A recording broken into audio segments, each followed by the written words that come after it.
Good evening. I'm Dr. Reed. Always a pleasure to meet a colleague, sir. Especially when he was supposedly dead. A colleague. Are you a doctor too? Not anymore, sir.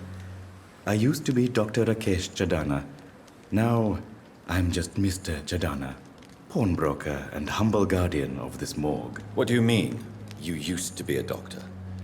Was your license revoked? No, sir. It is just that I like to be precise. I run a little pawn shop while taking care of the dead. But I used to be a real doctor.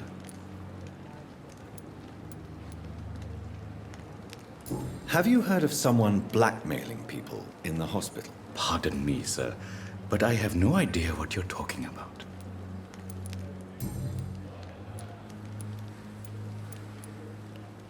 Do you work here alone? Yes, very easy work, sir.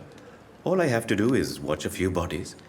The situation was very different when the main morgue was still open.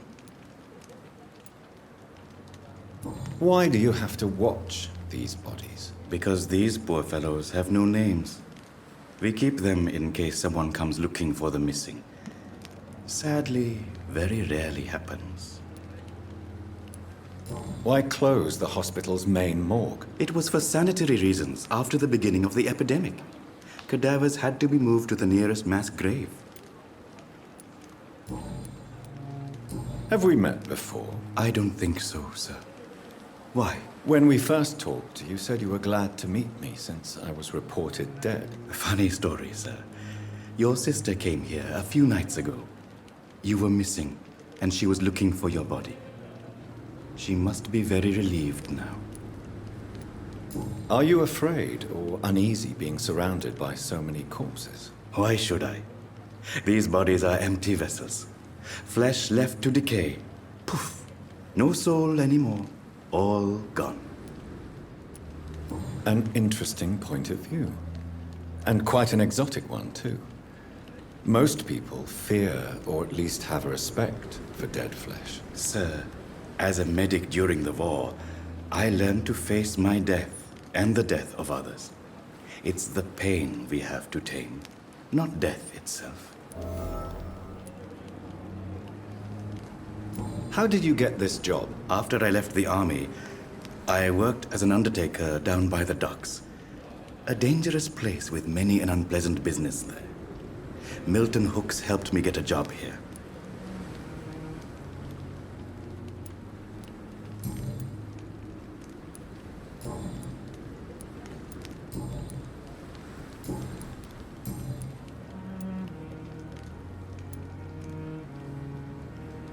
A pawnbroker? I expect you get all types of people here. Yes, sir. All kind of people. For I sell all kind of goods. What kind of goods? With the quarantine, it's not always easy to buy things. So I trade. I exchange. Some people sell, some others buy.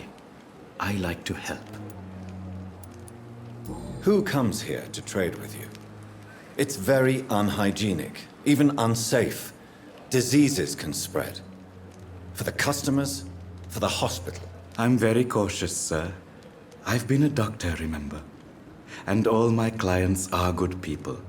In fact, I think I only know good people.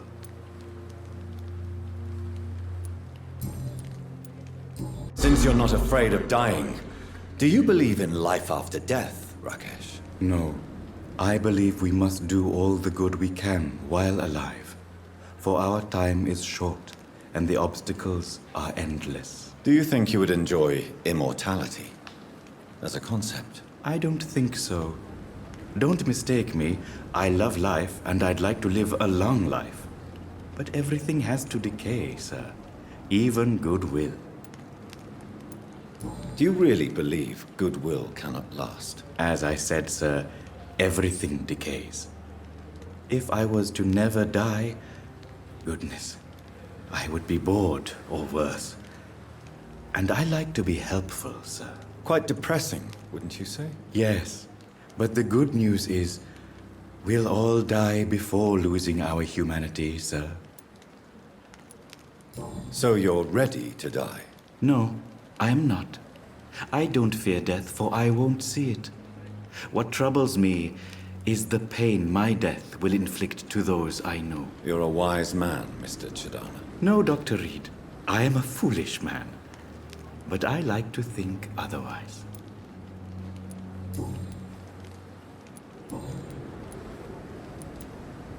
Please show me what you have to sell. Of course. It's just trinkets and curios, really. But I'm sure they can be useful.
There again.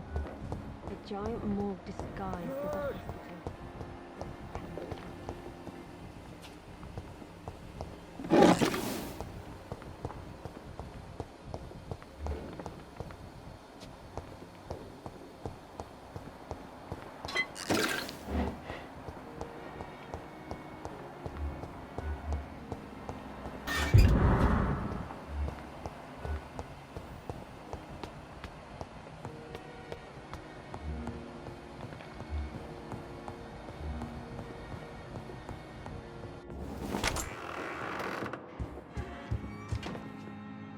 Do you need something, Jonathan?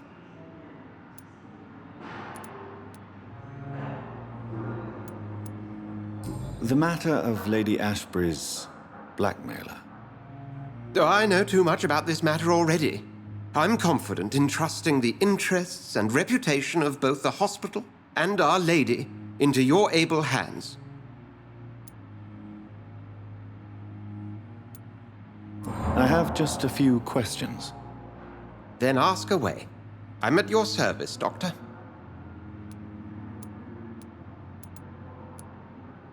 Since you seem quite the expert on vampires, what could you tell me about my condition and how it came about? As men of science, our first step is always to start with what we know. Forget the myths, the hackneyed scrawlings in the penny dreadfuls. They do not scratch the surface of the truth you now find yourself in. The sun. The morning following my transformation. Its rays burned me. There was pain, smoke, and my skin blackened. You will find there is very little that can kill a vampire, my friend. You have been offered relative immortality. The sun will most certainly hurt you, leaving you weakened and damaged, but it will not destroy you. Must I take a life to live? You are a vampire. You feed, and blood is the sole sustenance that can sustain your immortal frame. And only a living creature contains the nourishment you require. You mentioned something about a secret society. A brotherhood, if I recall. Could you elaborate? Certainly. I've been a member of the Brotherhood of St. Paul's Stole for several years. We are pledged to monitor and report vampire activity in England as impartial scientific observers.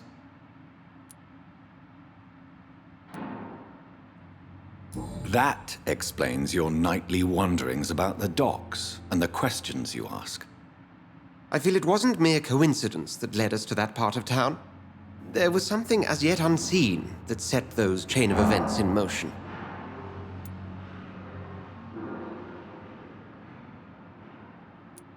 Yet you don't fear me. And still, you know the monster that lurks beneath the civilized surface. The Brotherhood has studied your kind for centuries. We believe you are as supernatural as a lion is to a gazelle. The man we pursued and slew in the canning factory, William Bishop, I believe, was he a vampire?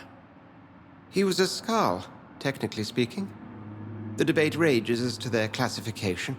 Some think them a subspecies of vampire, others something else.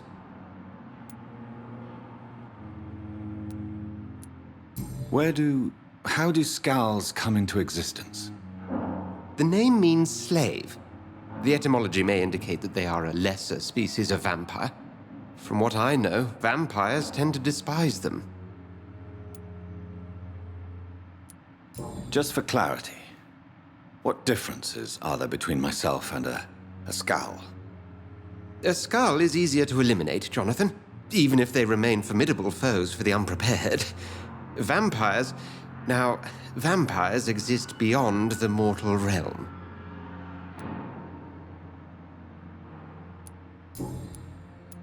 Since I'm the one working for you, what should I know about Pembroke Hospital? Well, for many years, we have been the only medical facility in this part of town that people can rely on. We support the community here, as well as provide health care. Where do we stand today? Well, to be honest, we cope on a day-to-day basis. The first wave of the Spanish flu last summer took us by surprise. We lack many of the basic necessities needed. What do you expect of me? What we need is hope. You were a soldier. This is a war. This white coat's still a uniform. We fight to help the poor, the sick of the East End, the forgotten.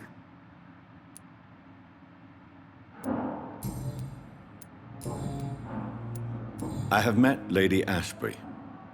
She's a fascinating woman, wouldn't you agree?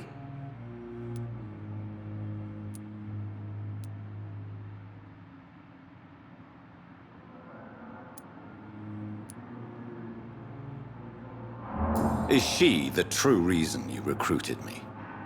To work on her condition and addiction for blood? A part of me is thinking I've been played. Lady Ashbury is a cherished friend of mine. I would not betray her secrets without her consent.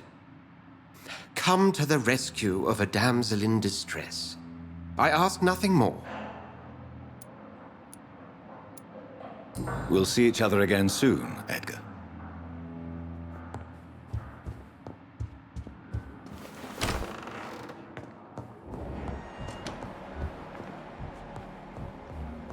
It's locked.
I cannot enter.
The flower's dying. It needs water.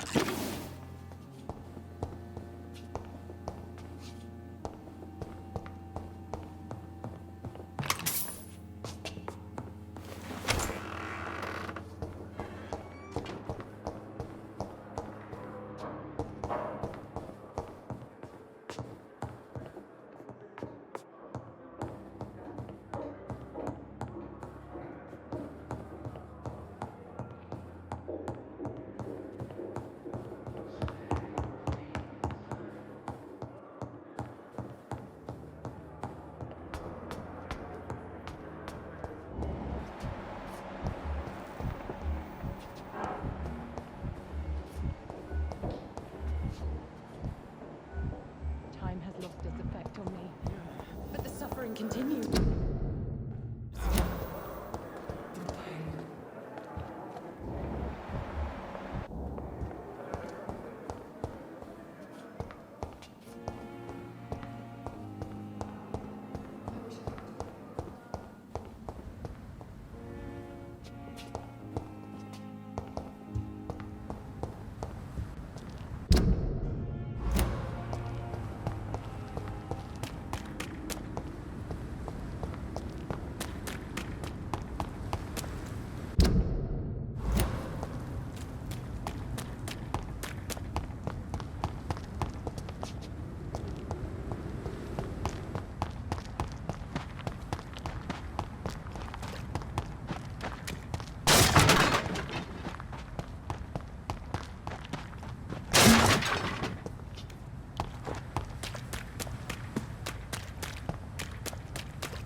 Good.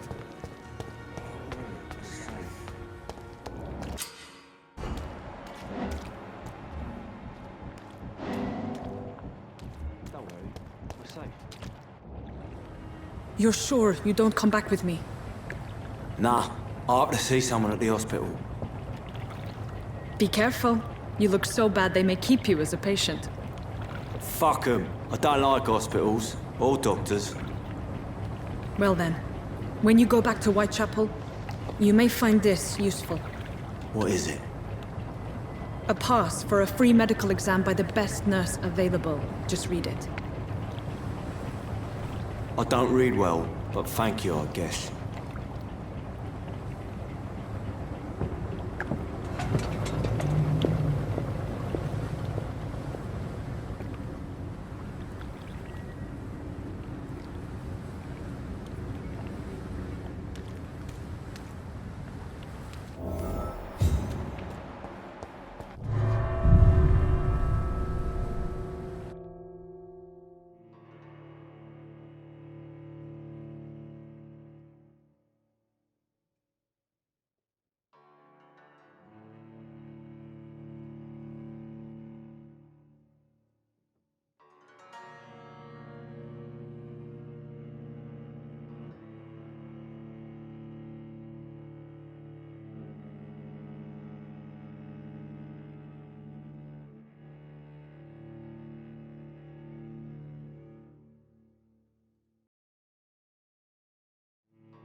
This man has been savagely attacked and dragged to the floor.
This is despicable.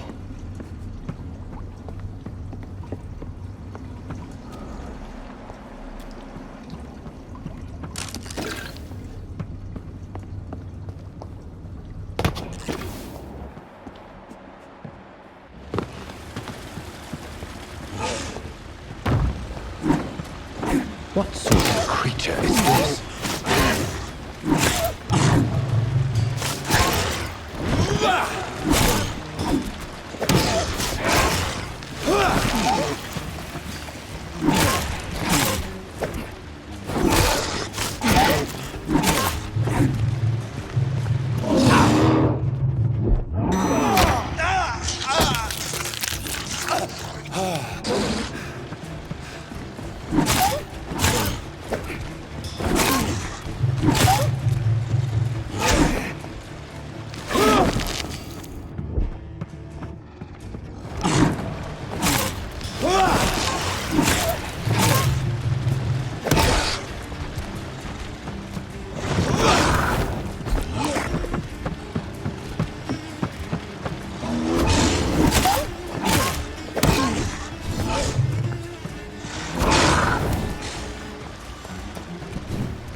Here's what's left of him. Some voucher for a free checkup in Whitechapel. What is Nurse Crane up to? I really must find her.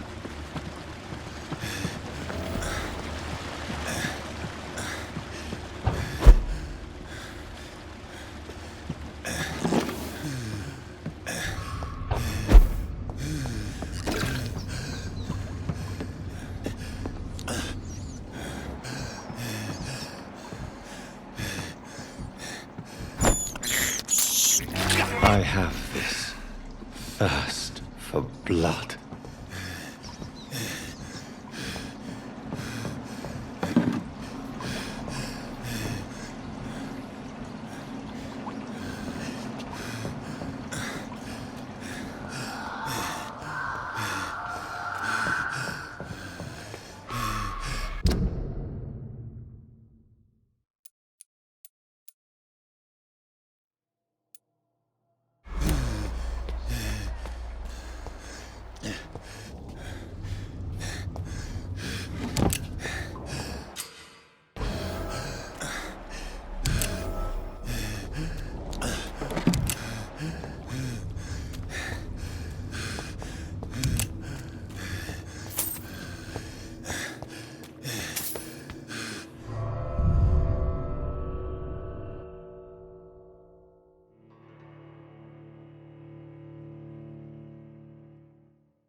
Have you found Oswald? Not yet, sir.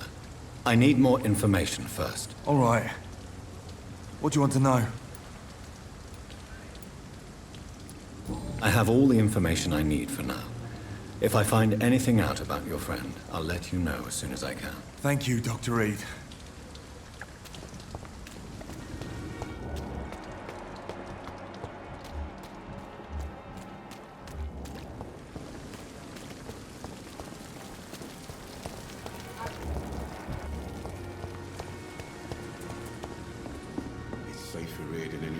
That was fast. I'm afraid the trail of breadcrumbs leads beyond the hospital premises. I must leave for a time. Is that so? Why? Now it's time for you to be patient. It would seem that your blackmailer is part of a more complex machination whose root is in Whitechapel. Machination? Do you suspect another immortal is involved? I hadn't considered that eventuality. Do be careful, my good doctor. When immortals are involved, the stakes tend to escalate quickly. I'll return with case solved or carried on my shield.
Stay away, sir!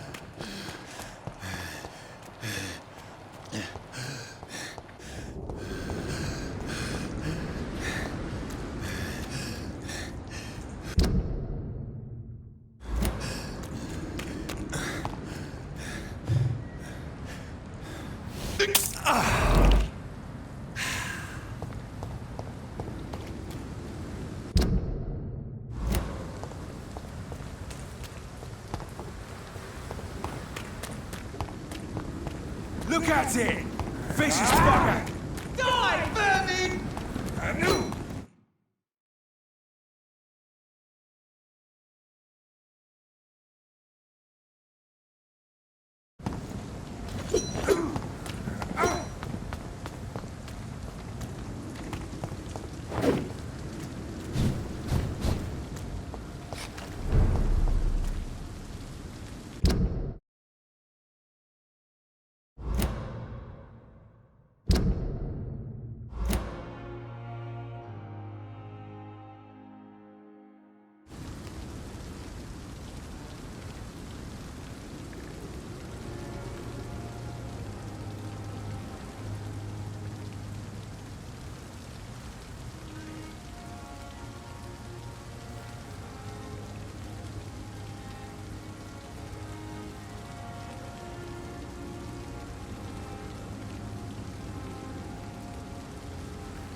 See them fancy clothes? This one's the top!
It's locked, all right.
I can't believe I'm doing this.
I can't breathe!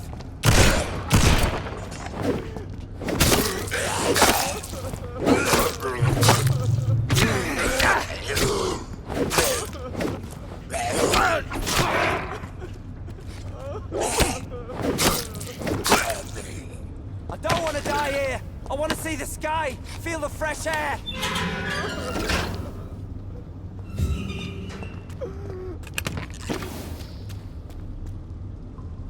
Are you injured, sir? Help me get out of here! I need to get out! I'm Dr. Reed, and I'd be glad to help you, but you must calm down first.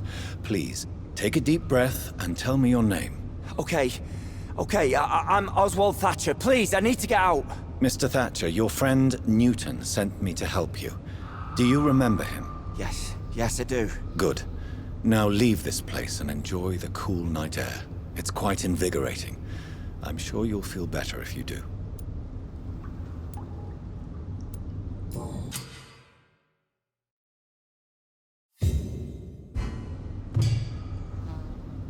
Are you sure you're all right, sir? Yes, I'll be... as soon as I can see the sky again.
It's locked.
Watch out, boys!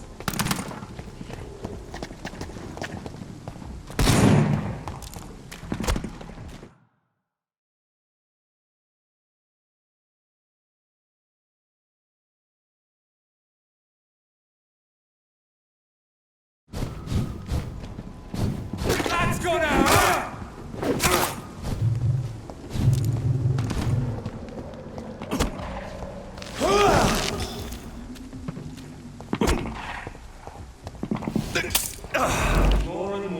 It's one of them!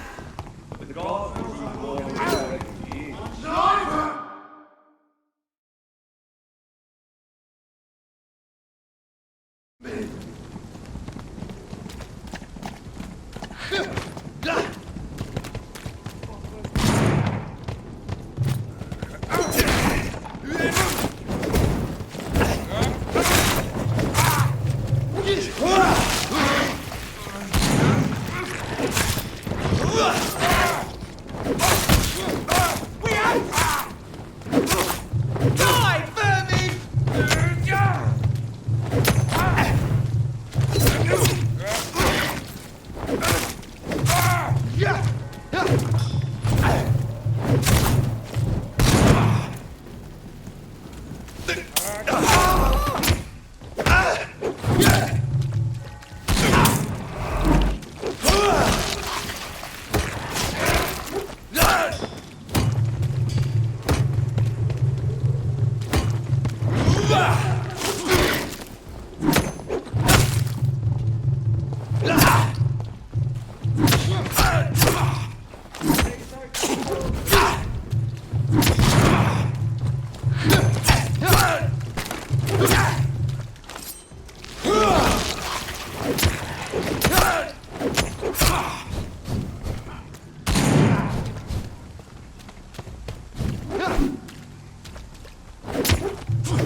It's locked, all right.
Whitechapel. This neighborhood is linked somehow to the kind Lady Ashbury's blackmail. First, let's find this Petrescu fellow.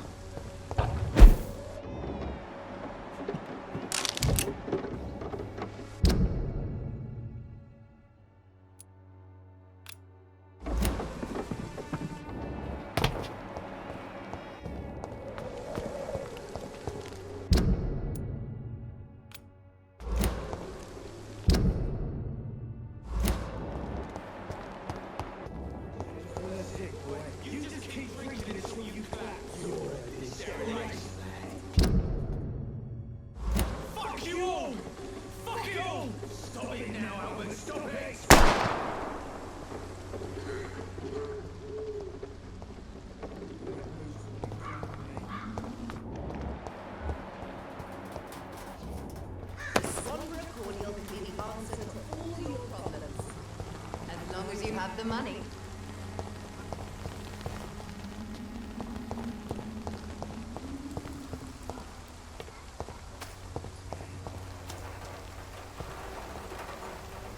Good evening, miss. Good evening, sir. Are you interested in a miraculous cure for this unknown and deadly epidemic? Actually, I am. Then you have come to the right place. The famous Swanborough cordial is all you need to help keep you in perfect health. Oh, really? Why didn't I hear about it during my studies? I'm Jonathan Reed, by the way. Dr. Jonathan Reed. Ah, my brother has spoken of your research, sir. I'm Loretta Swanborough, and it's always a pleasure to meet a fellow healer.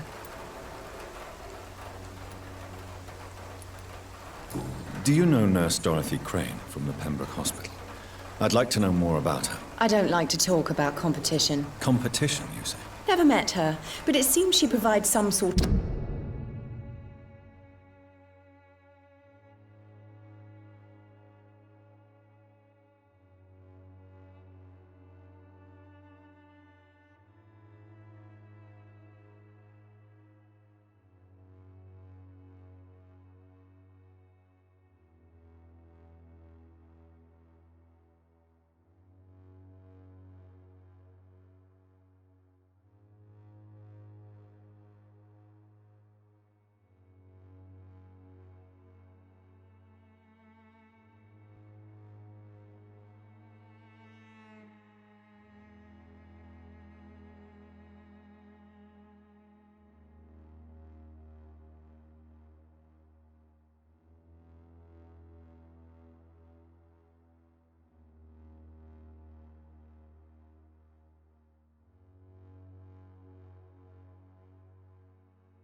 of medical care to the poor.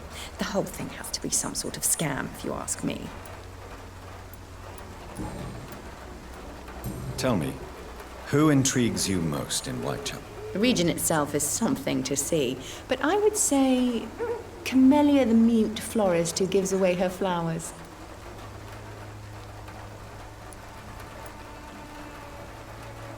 Is there anyone I should avoid? Cadogan Bates, without a doubt. The bloody bastard remorselessly exploits poor migrants as soon as they get here. What do you think of the locals? Most of them are afraid or desperate. They all come to me eventually for my remedy.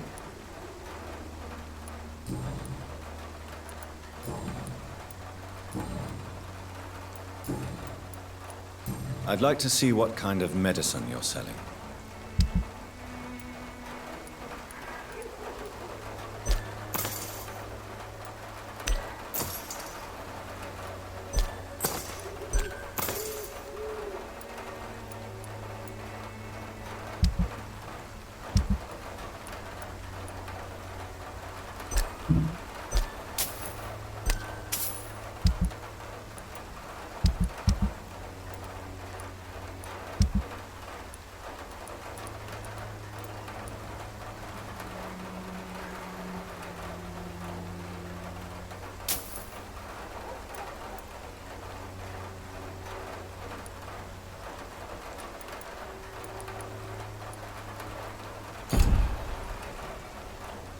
Good evening, my dear colleague.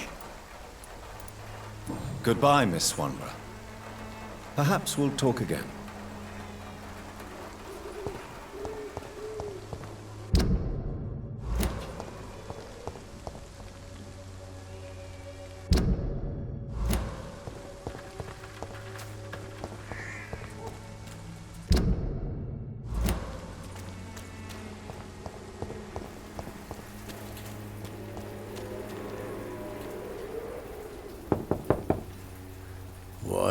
What do you want? Leave me alone. Good evening, sir. I'm Dr. Reed.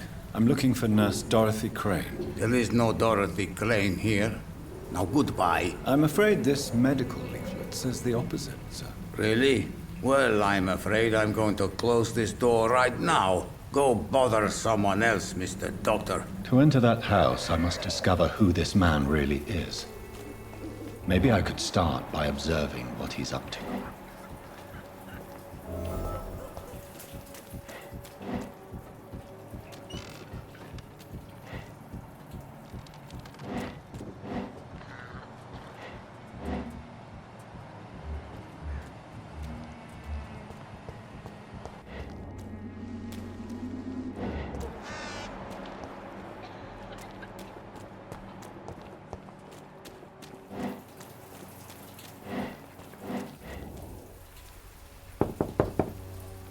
There's nobody here.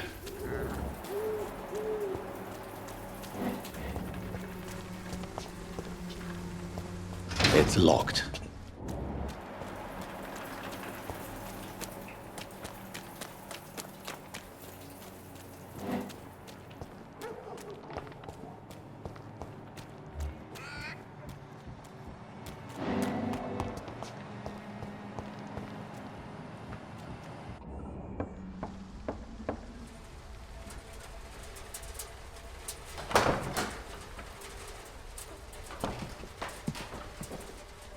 A strange man was at the door with a pass for our medical facility. I refused him entry.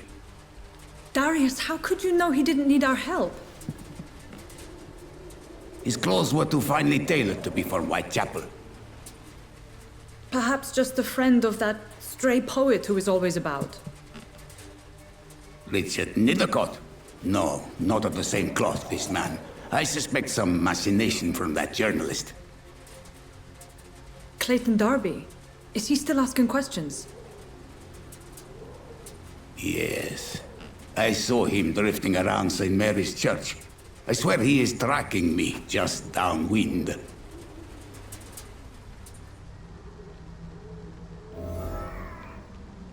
I cannot I must talk to that journalist or the poet. They must know about Darius. Nearby the church they just mentioned.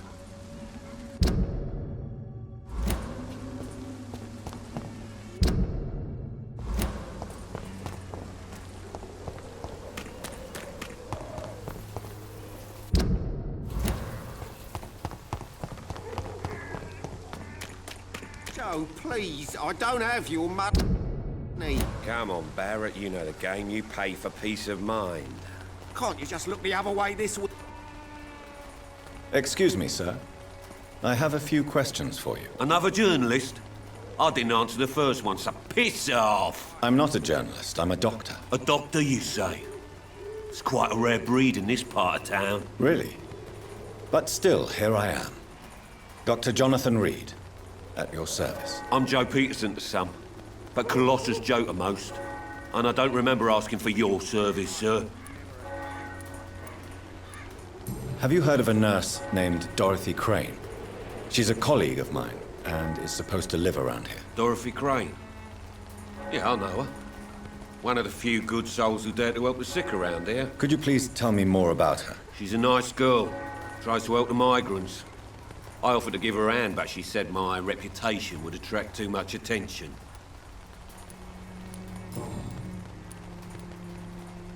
According to you, physicians are scarce in this part of town.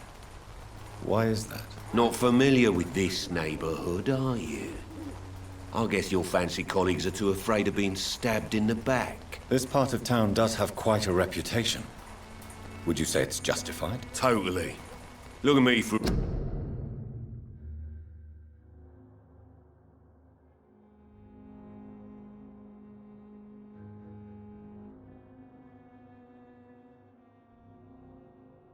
For instance, I always look my opponent in the eye before knocking him out. May I ask what you do around here? I do whatever I want, and sometimes even more. Now sod off.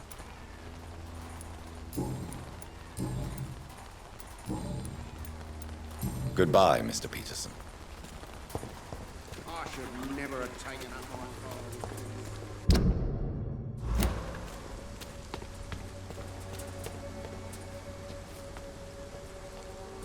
Forgive my interruption. Do not apologize, my son. Father Tobias Whitaker is always happy to teach mortals about the incoming Armageddon. I am Dr. Jonathan Reed, and I just have a few questions. A scientist? You are much more lost than I thought, my son. Do you know Nurse Dorothy Crane from the Pembroke Hospital? I'd like to know more about her. I don't like the liberal ideas of nurses, but I especially abhor that Nurse Crane you mentioned. Why do you hate Nurse Crane more than other nurses? Before coming to London, she was a member of the communist resistance in her country. That's what happens when you let a woman get involved in politics. So you're not exactly a fan of Florence Nightingale's work. But nurses are essential for modern healthcare. Nuns should be the only women allowed to take care of male patients. It's obvious only they have the necessary moral fiber.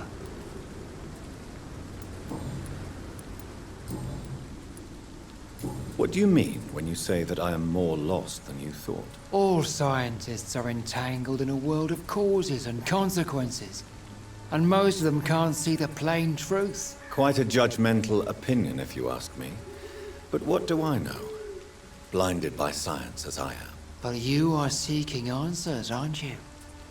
Answers about the Armageddon about to strike the city. Answers about the hidden truth.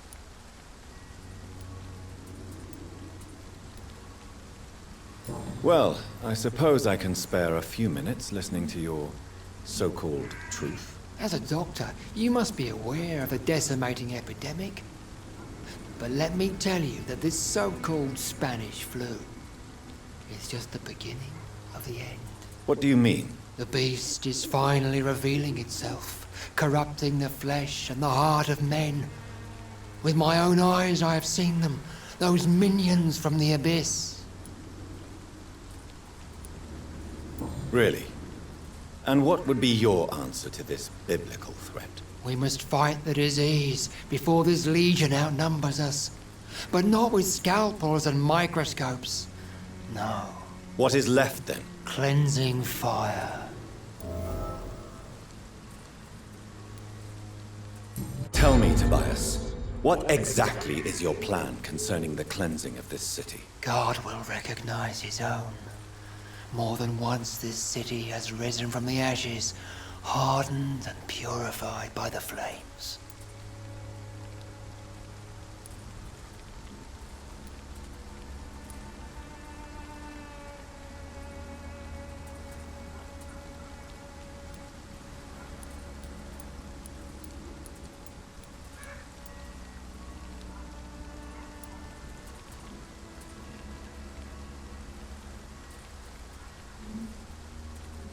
Purification by fire has proved useful, but where do you stop? Burn the clothes? The buildings? The corpses? Worse? Your lack of faith is predictable. But my task is to convince rational minds like yours to see the light. This is God's will. You're mad. And dangerous. You're nothing but a soulless butcher. A small-time Torquemada. The Savonarola of Whitechapel. My son, if you think salvation is a free gift, go listen to the lies of that pompous fool, Joseph. Joseph, a fool? Vicar Larrabee of St. Mary's Church. While he continues preaching his fraudulent redemption, more and more people die in the streets. What do you mean when you say that I am more lost than you thought? All scientists are entangled in a world of causes and consequences, and most of them can't see the plain truth. Quite a judgmental opinion, if you ask me. But what do I know? Blinded by science as I am. But you are seeking answers, aren't you? Answers about the Armageddon about to strike the city. Answers about the hidden truth. I am. But the answers I seek are based on facts, not superstition. What do you mean when you say that I am more lost? All quite a... Are you? Well, what do you mean? The beast is far. I have heard enough.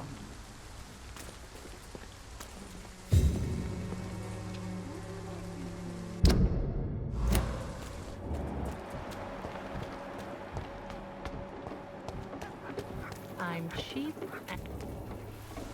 Don't be shy, handsome. What can Christina do for you? I'm not looking for what you're selling. But I'd like to ask you a few questions, if I may. I'm a doctor. Dr. Reed. All right then, but be quick. Though I usually get paid when I open my mouth. Do you know Nurse Dorothy Crane from the Pembroke Hospital? Anything you can tell me about her would be helpful. I don't know her, but I know her name is Dorothea Crăciunescu. She came from Romania like me and many others. You seem to respect her. Dorothea helps the sick people of Whitechapel. Everyone should respect that. Christina, have you been examined? The epidemic is spreading fast in London, and you could be exposed, or expose others. I don't like doctors or hospitals, but I don't like you asking questions.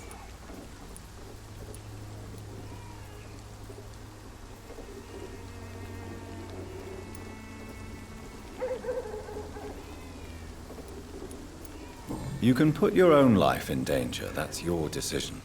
But what about your clients? If you're contaminated, you will put them in danger too. And you think that would worry me? If you knew the men I deal with, their health would not be what you'd worry about. Considering your line of work, I assure you it is only a matter of time before you have health issues. If it is going to happen, it will happen. Right now, I need money. That's what's important.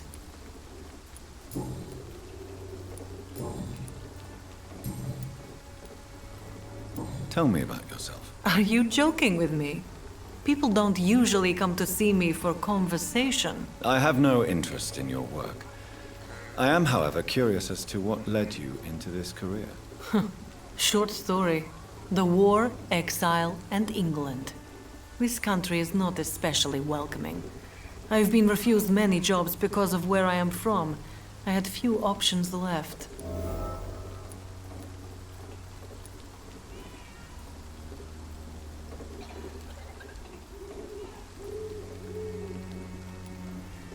I always thought I was the master of my own fate. But now I know we don't always have control over our lives. I don't judge you. You know, this money is not only for me.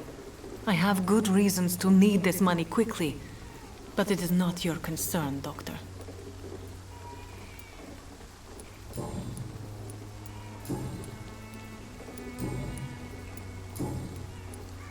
Tell me about yourself. Are you joking with me? I have no interest. Short story. I always thought I was the master of my... You know... Goodbye, miss. Take care of yourself as best you can.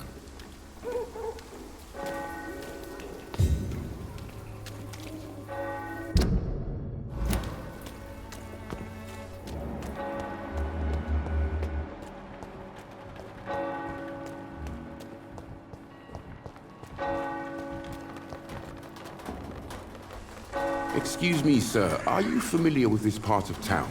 Name's Clayton Darby, reporter. Sorry, I'm new to Whitechapel. But perhaps you could help me since you're a journalist. My name is Jonathan Reed. Dr. Reed, the famous surgeon. I'll gladly help if I'm able, sir.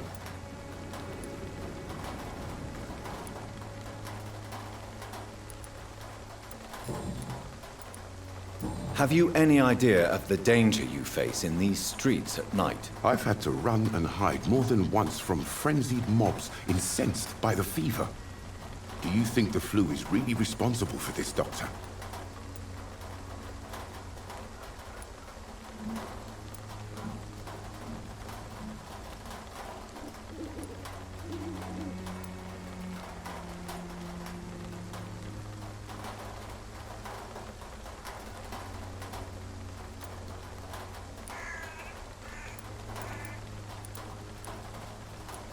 I'm convinced there is more at work here than a simple epidemic. Really? To be honest, I could say the same. Some of the sick I saw or heard of. My God, what happened to them? Why are the newspapers keeping silent about the Spanish influenza? It's as though none of you care. There's a war going on. People shouldn't be demoralized by news of deadly diseases.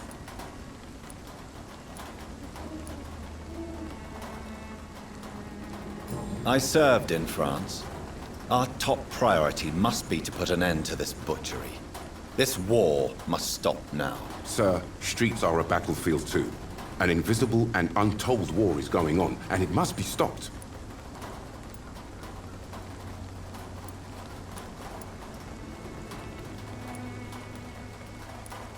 What is a journalist doing in this borough after sunset? He goes where none of his colleagues would dare to go, to inform the country. So you risk your life to reveal the truth.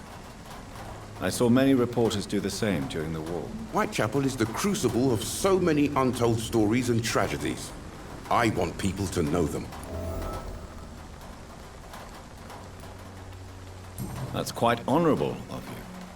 But is the public interested? Not at all, sir. And that's why I'm an independent journalist, hoping to sell some stories. Christina Popper claims she sells her body because she can't find any other work.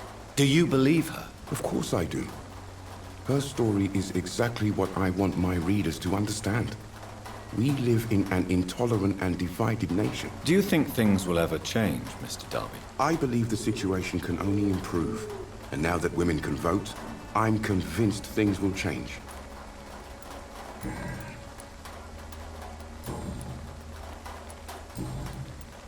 I heard you're investigating an underground medical dispensary in Whitechapel. What do you know about it? Not much, I'm afraid. They are wary of strangers, and I'm not really an acquaintance of theirs. Why do you care?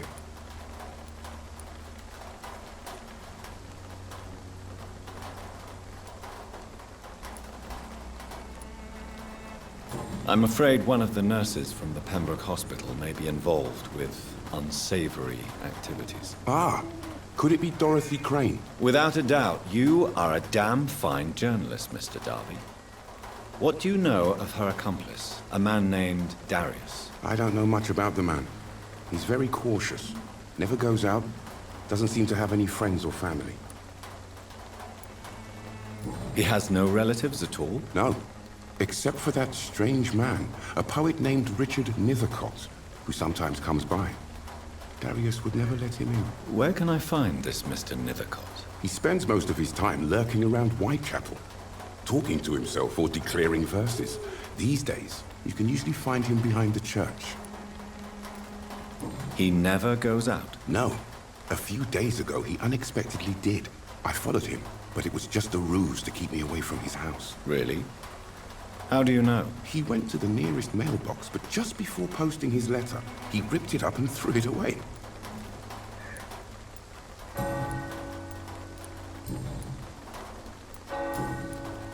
Goodbye, Mr. Darby. Farewell.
Against malevolence and trickery.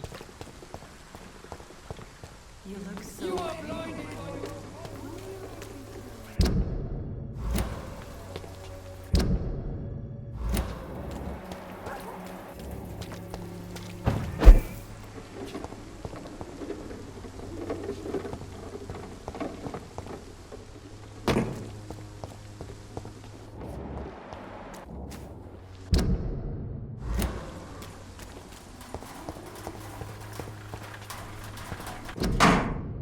The content of Darius' letter to his children could give me more leverage to enter.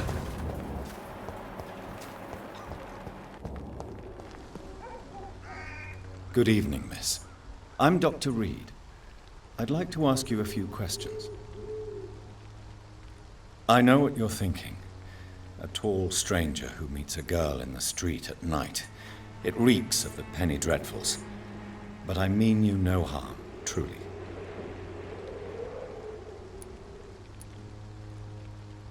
I know you understand what I'm saying. Your silence has nothing to do with you being mute, does it?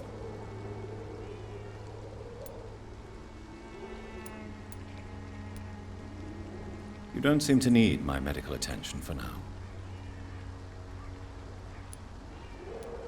Very well. Goodbye, then.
Watch yourselves! The power of the Lord commands you! Oh, that's what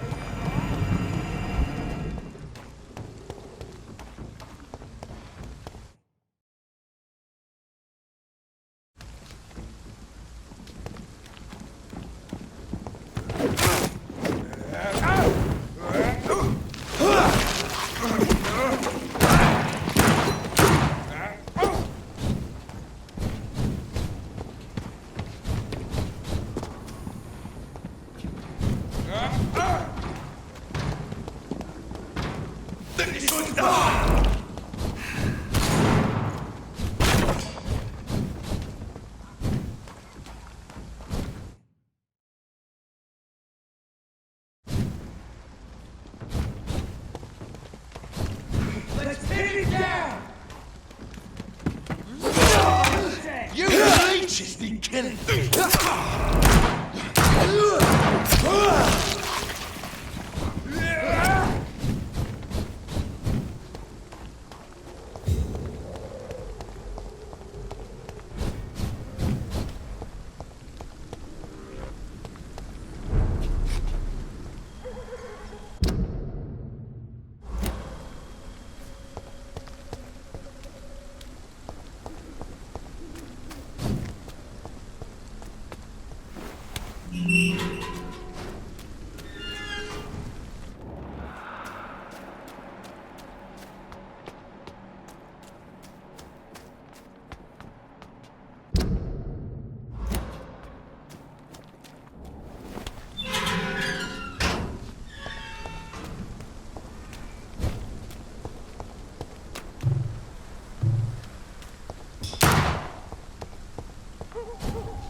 It's a leech! Kill it!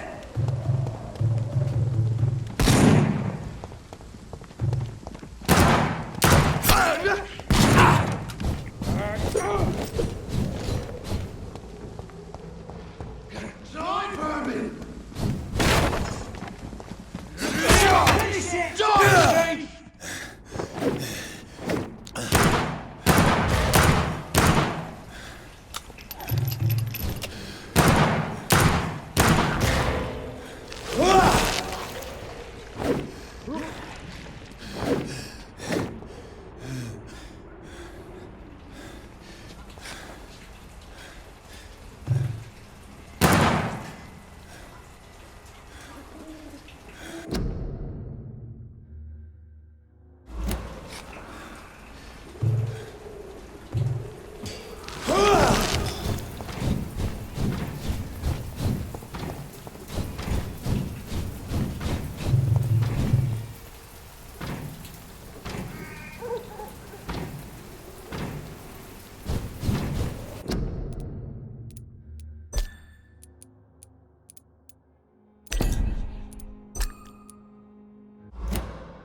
Over there!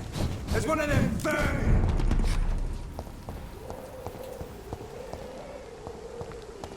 It's locked, all right.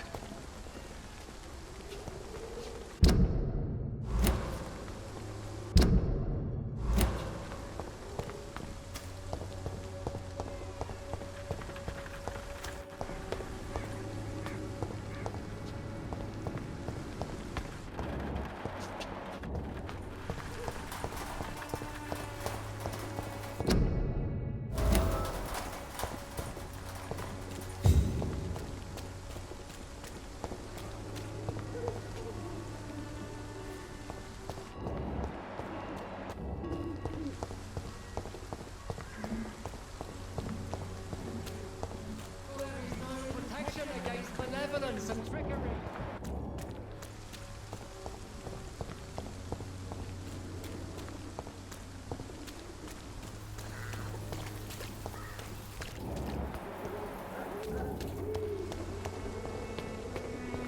Pay me a glass and I'll be gentle. Pay me a bottle.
Good evening, sir.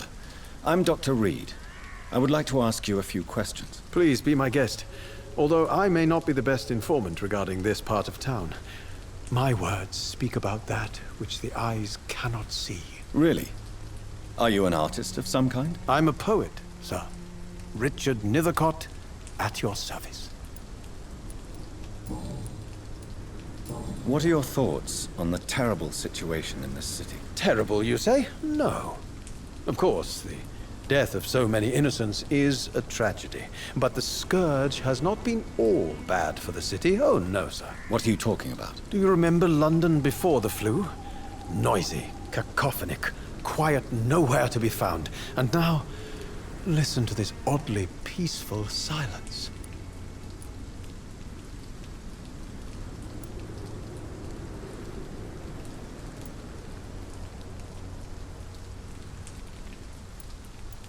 Peaceful?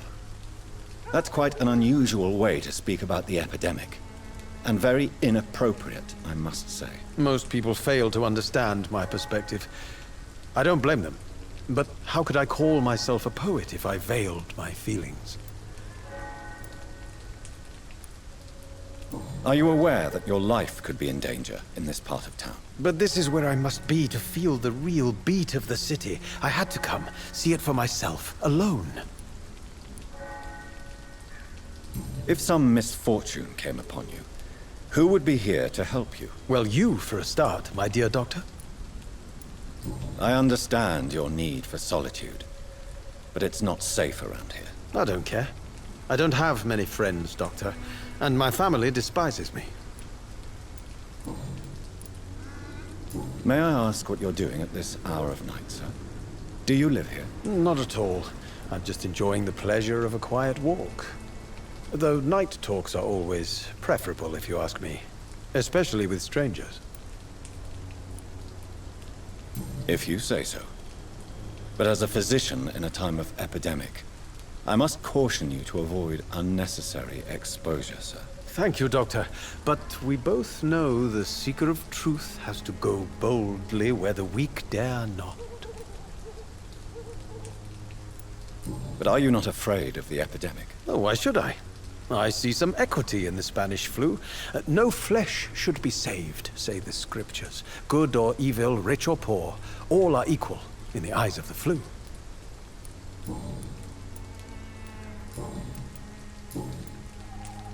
Tell me, Mr. Nethercott, why seek inspiration in Whitechapel?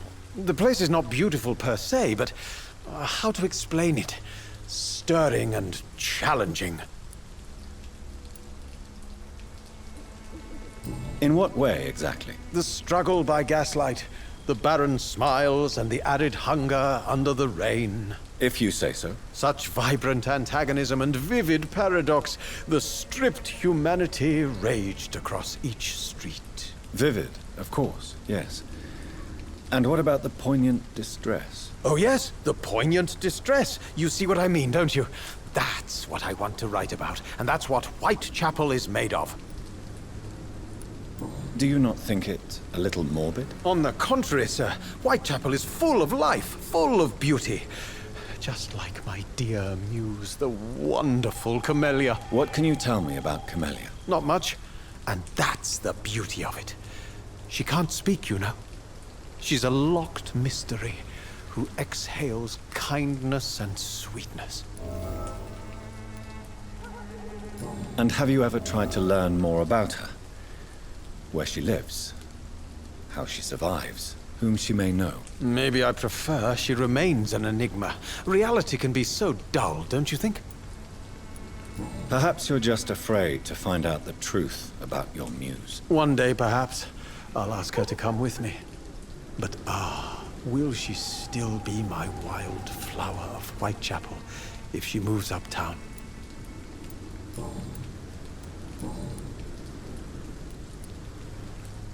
Did you know the mute florist is a member of a secret society? No, I didn't. But I thank you for this information, sir. For it only enriches the mystery surrounding the precious Camellia. I fear you are a hopeless romantic, Mr. Nethercott. Guilty as charged, Dr. Reed. Are you not curious? Is there not more you wish to know? That girl has not an ounce of malice in her. Whatever she may be hiding, it's certain to be for the benefit of most, if not all.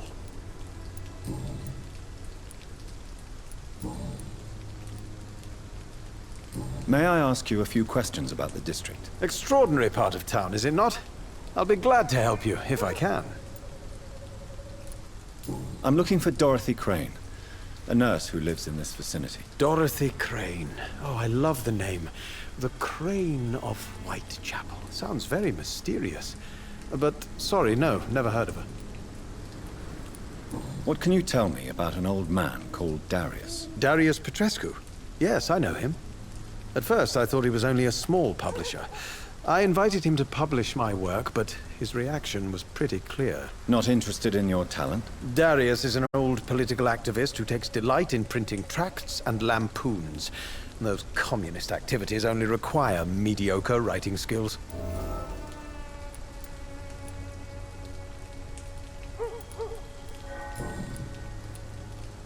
I'll leave you alone, sir. Darius is a bit less of a mystery now. It should not be that difficult to incite him to let me.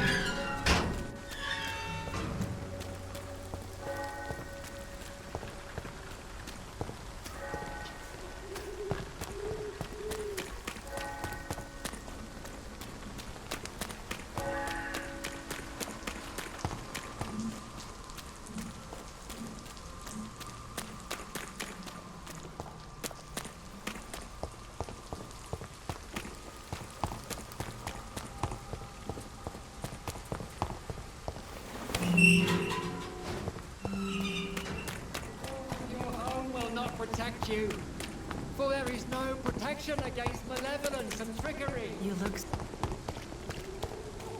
so pale, my lord. Would you like me to...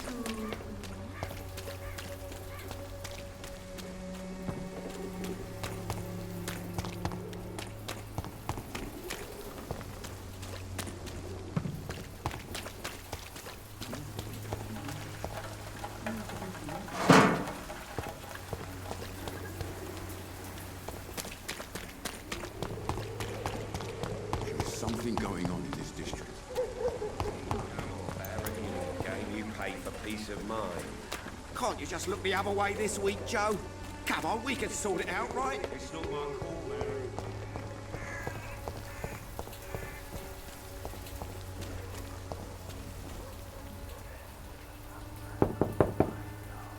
Mr. Petrescu, just 1 minute, please. You again?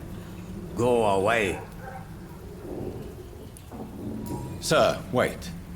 Stop this nonsense. I know Nurse Crane is here. Shall we speak man to man, you and I? All right. Speak up. Don't you see we're on the same side? We fight to help the poor, sick, and abandoned. I'm nothing like you, Mr. Doctor. Yes, you are. You too believe in providing medical care without charge.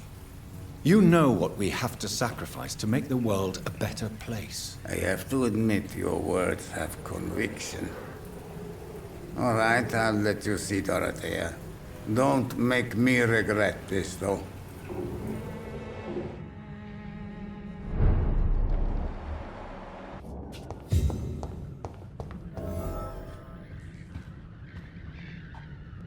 If you want to talk to Dorothea, you must go across the courtyard and take the stairs. We've not been formally introduced. May I ask your name and occupation, sir? I am Darius Petrescu. I'm here to keep snitches and spies away from Dorothea. And I also run this little print shop.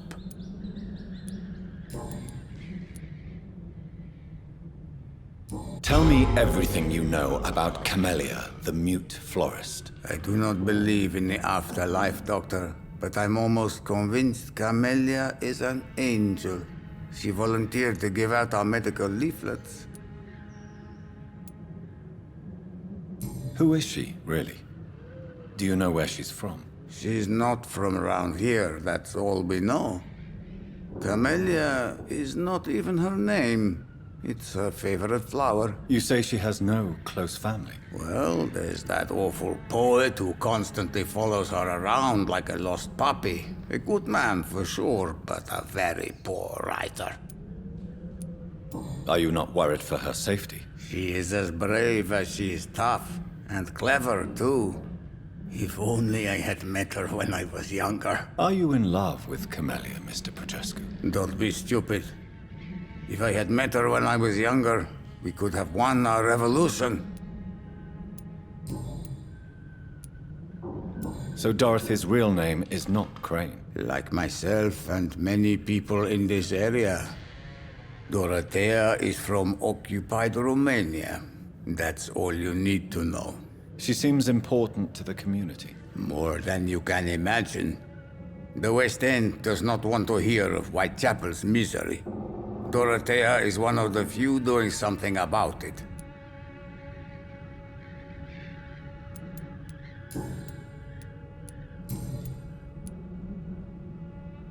How did you meet Nurse Crane, Darius? Why does she trust you? I'm her oldest friend in England. Dorothea and I share many ideas about this country and about the country we left. You mean occupied Romania, don't you? Even if not directly, I fought against your enemies. Really? Then perhaps you have more in common with Dorothea than meets the eye, Dr. Reed. I know you fought for your country when it was occupied, Darius. Tell me more about it. I know my days are numbered, and I know I won't see my homeland again. But I fought for Romania all my life, and I will until my last breath. But Romania escaped the grasp of the Austro-Hungarian Empire. It's a free country again. That is not the country I fought for. My homeland is not appeased, Doctor. And I still see a dark future ahead for my people. Do you have any family left, Mr. Petrescu? Children or grandchildren? Who knows? I have abandoned my people for so long, they might as well be dead. As dead as I am for them, I suppose.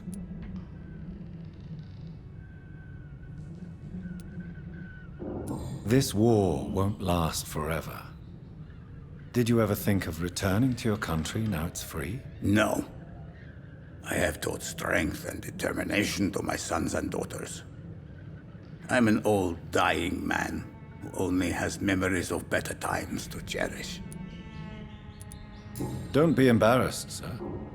If you must know, my own father disappeared many years ago, and I forgave him. It's quite awkward to talk about our families like this, but thank you, Dr. Reed. I appreciate your trust.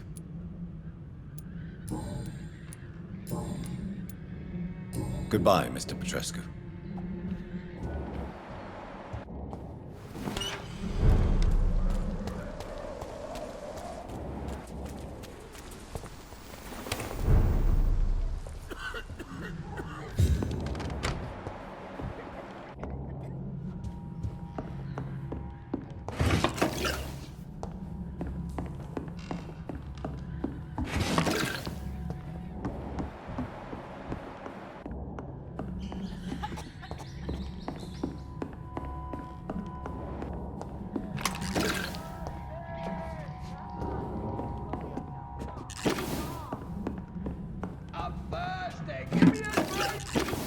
Razvan, can you hear my voice?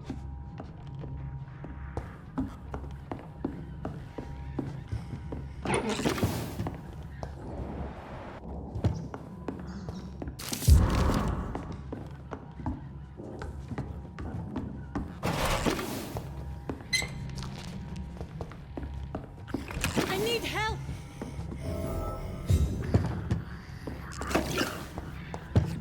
What do we have here, nurse? Patient Razvan Vasily. High fever running on 3 days. Complaints of dizziness, muscle aches, and head pain. Diagnosed with influenza. Treatment? Aspirin and salicin for the fever and discomfort. Liquids for dehydration, but he's having trouble keeping even water down. Aspirin and salicin, you say? Why not some warm milk and a kiss on the cheek? Where are the quinine salts? Tried buying, borrowing, even stealing. There's none to be found, Doctor. He's not convulsing, he's choking. He's not getting any air. Scalpel! Hand me that scalpel! What can I do, Doctor?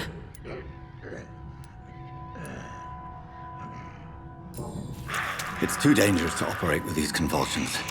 Sedative, nurse. Do we have any anesthetics? I'm sorry, Doctor. None at all.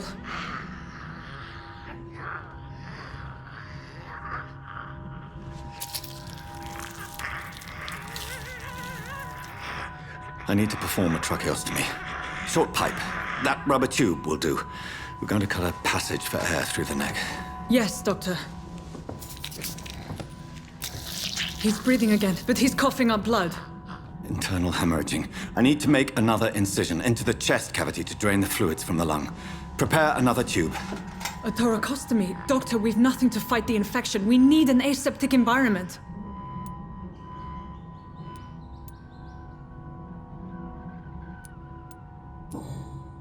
Right then, Nurse Crane. What do you suggest we do? I've no idea. I'm not the doctor. Time is of the essence. We need to perform a thoracic drain. Yes, Doctor.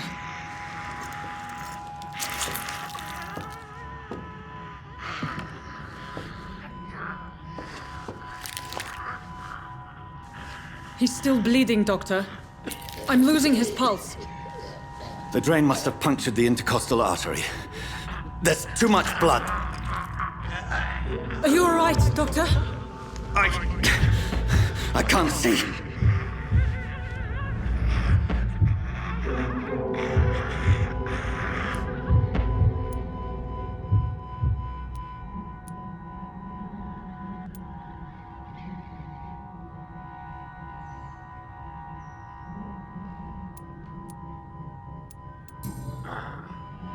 I must first suture the artery. Find the wound. The source of the blood. Needle and thread, Doctor. Good. The stitches are holding. How's he doing? We're losing him. We've lost his pulse. He's dying, Doctor!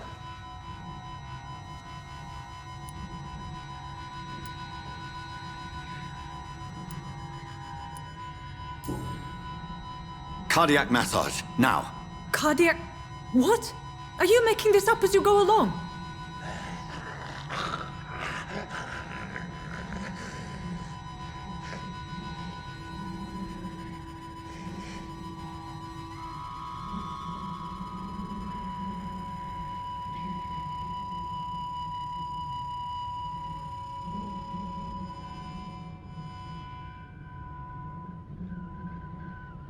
We've lost the pulse.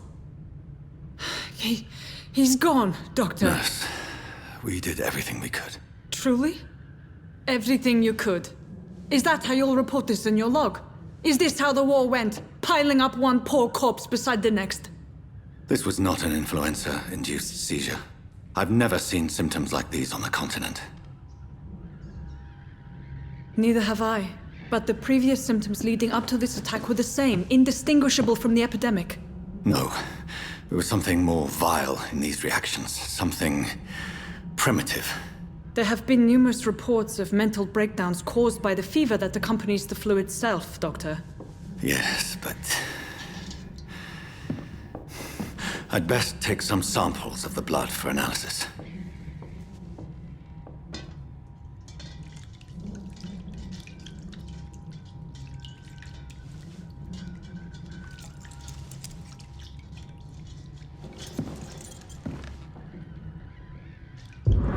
You're here to test my bedside manners. I suspect it was more than intuition alone that led you to us. So, how might I be of service, Dr. Reed?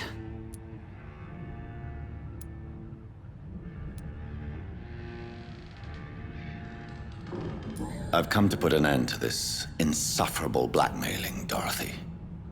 Doctor, you think your warnings scare me? I've stolen and plied, blackmailed and lied, but what else am I to do? I'm all these people have.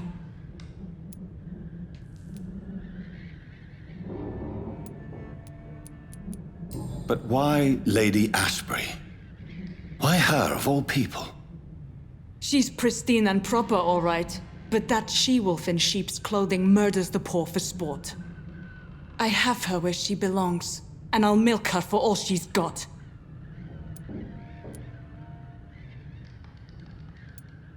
Dr. Swansea is a sensible and honest man. He wouldn't have refused your friend's care at Pembroke. It's easy for you to say, Doctor. These people cannot go to the police, nor to the hospital. They don't even speak English. They depend on me for everything. So, the end justifies the means. Is that your defense? I know you're kind, Doctor. Just another fine-heeled, silver-spooned gentleman who was given the world on a platter. You know nothing of poverty. Nothing of the shame, the hunger, the loneliness. You've convinced me of the sincerity of your actions and their noble justifications. But all the same, blackmail is a crime, and it will stop, Nurse Crane. So, are you going to turn me over to the authorities?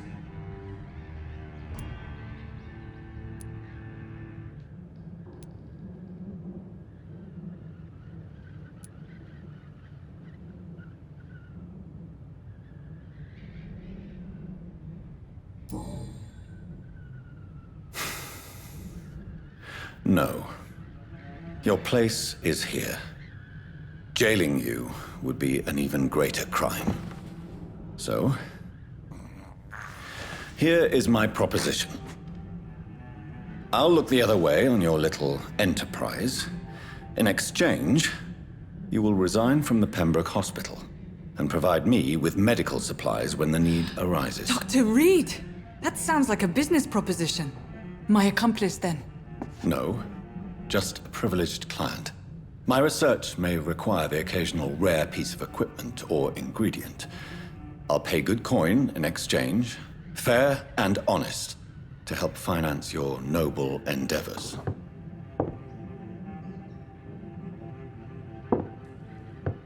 We have ourselves a deal, Doctor. Good customers are always welcome. Yes, Nurse Crane. We have a deal.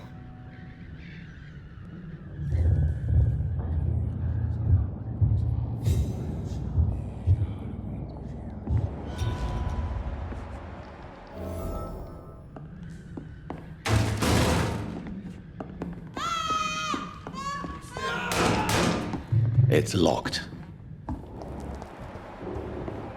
This one stinks already.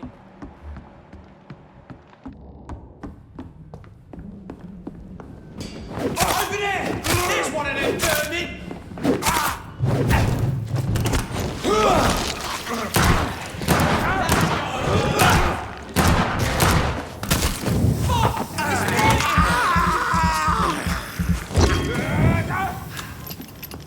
Stop it, Leech! Fuck, it's fast!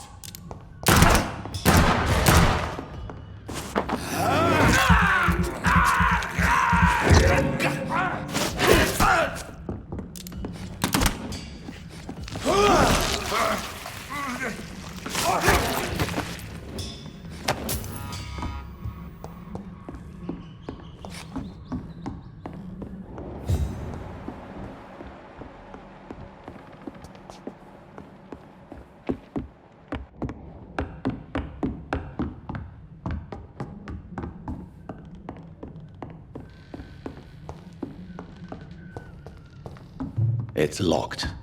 I cannot enter.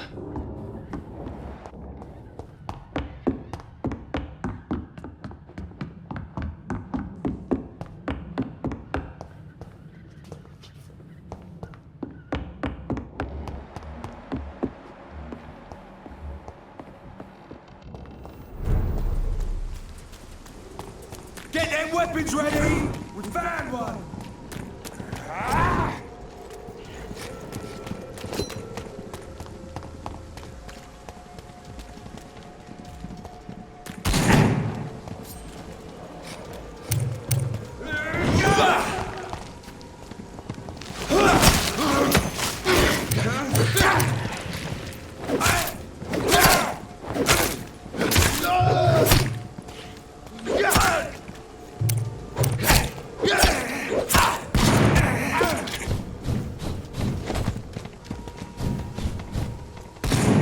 I'll send you back in the fucking grave!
Die, vermin!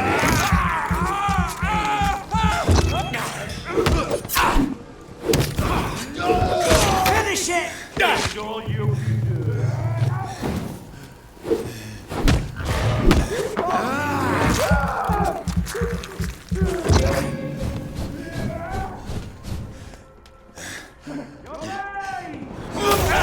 We have to stop it!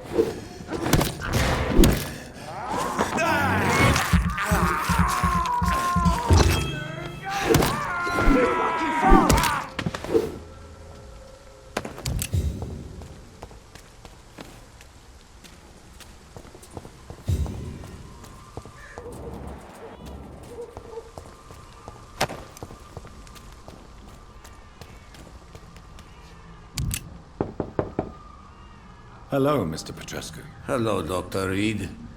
Come on in.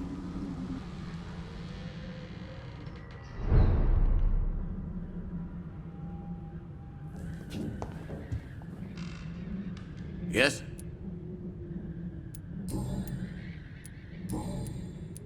Goodbye, Mr. Petrescu.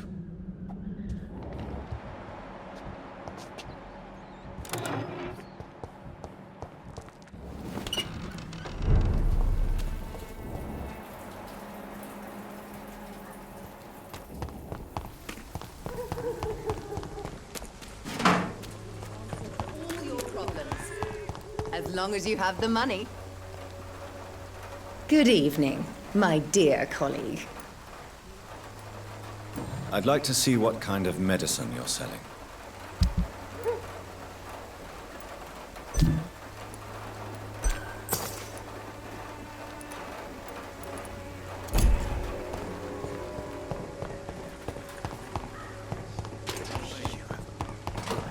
Bloody heart, boy.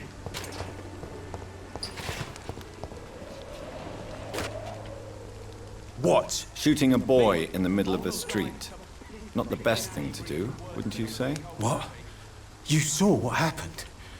Who are you? I'm Dr. Reed, and I'd like to ask you a few questions, if you promise me to set your gun aside. No. Look, I'm not a violent man. I'm Benjamin Palmer, doctor. And no one can help me. Not even you.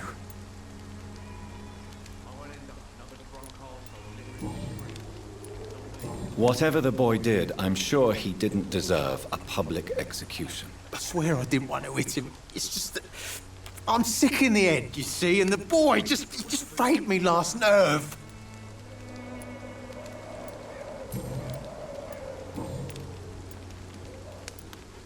Perhaps you could focus for a moment and tell me your troubles. I'm sick, broke, and my son just stole my pills. Everything's coming up roses. You don't seem well, Benjamin. Do you need any help? I always feel ill, sir. It's like I'm never right.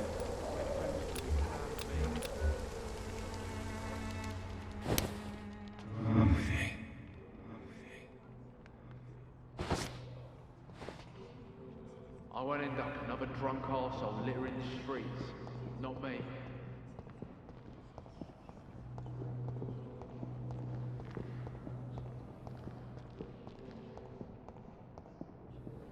The wet boots will be proud of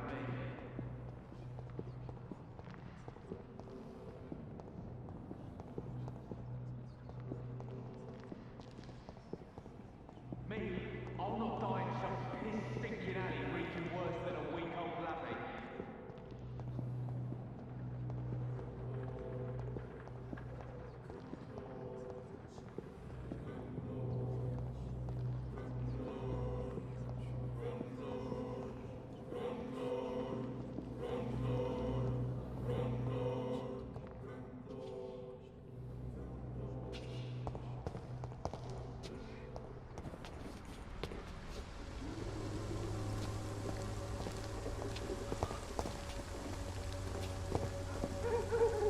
Good evening, Benjamin.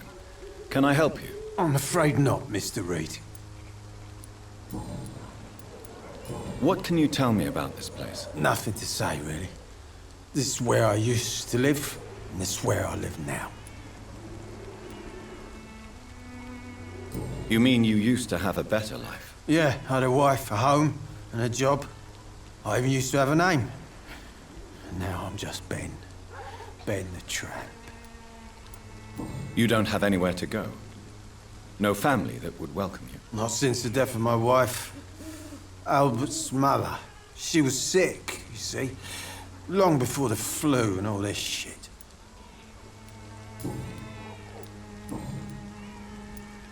A gun, alcohol, and a bad temper make a terrible cocktail, sir. Goodbye for now.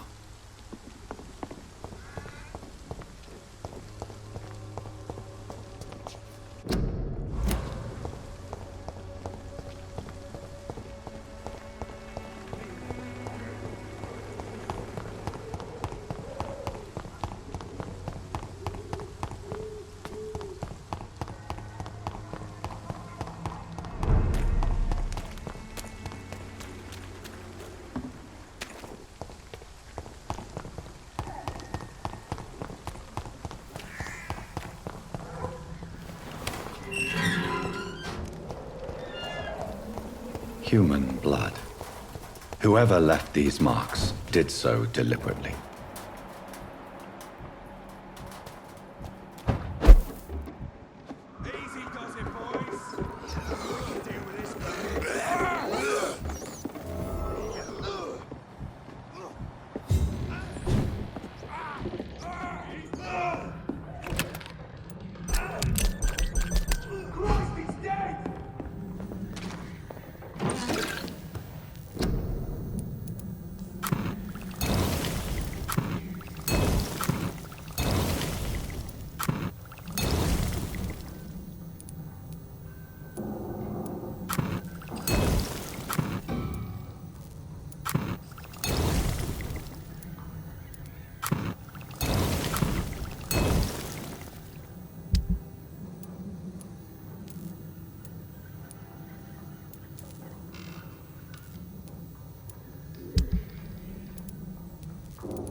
can't believe I'm doing this.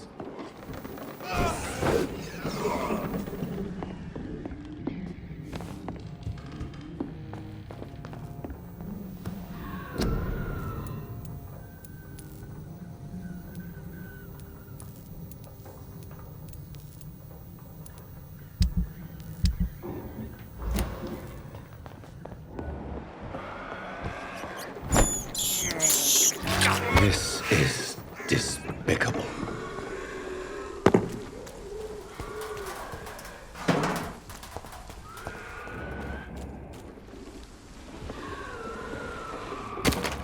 Kill him, boy!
Human blood.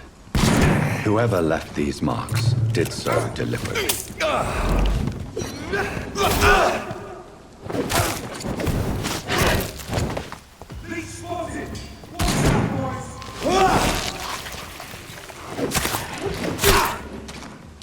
Crush the leech, boys!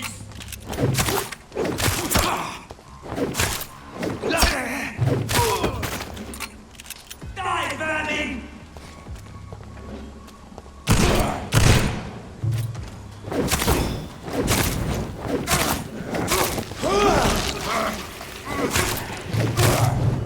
I'll take his head! Die, vermin!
But in the circumstances, I'm willing to give you the benefit of the doubt.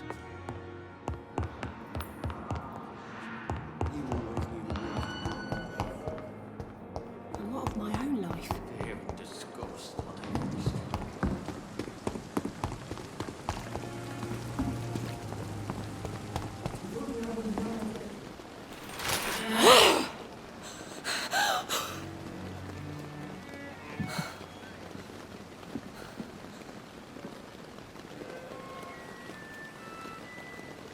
I would ask you to avert your eyes, sir. Or did you not know it was rude to stare? I knew it. Speak up, Dr. Reed. I like a man who speaks his mind.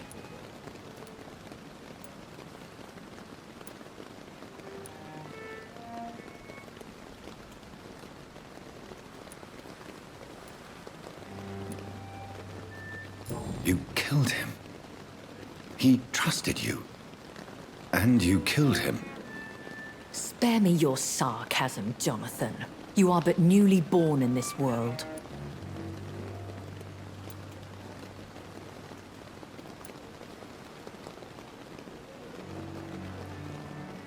So in the end, the accusation was true, wasn't it? The situation is somewhat awkward nonetheless. I have not been observed sustaining myself for many decades. I have to say I'm a trifle embarrassed. Anyway, I have concluded my inquiries concerning your blackmailer. I see. Please excuse my agitated state. Under normal circumstances, I wouldn't let anyone see me in this condition. I must confess I have not put an end to the blackmail, my lady. Unfortunately, I could not bring myself to do it. I'm so disappointed in you, Jonathan. I didn't expect this from you. Lady Ashbury, you yourself admitted how ridiculous the sum of money was. I can assure you, it was all used for charitable ends. Well, you are full of surprises, aren't you, Jonathan? All right, say I trust you. But you will still pay the ransom. That is only fair. After all, it was you who failed to bring this problem to a satisfactory conclusion. I believe I could agree to that. And since a lady always keeps her promises, I will now answer any questions you may have.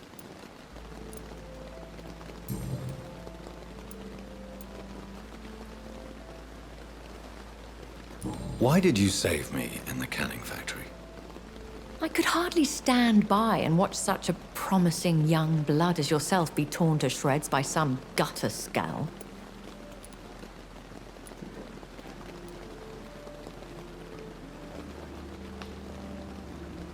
William Bishop wasn't the vampire that created me then? No, Jonathan. Whatever their strength and demeanor, Skulls are the progeny of careless vampires. It cannot be the other way round. What type of vampire is a Skull? Not a true vampire. The deformed offspring of lesser vampires. It is a shame these creatures run wild, slaves to their baser instincts.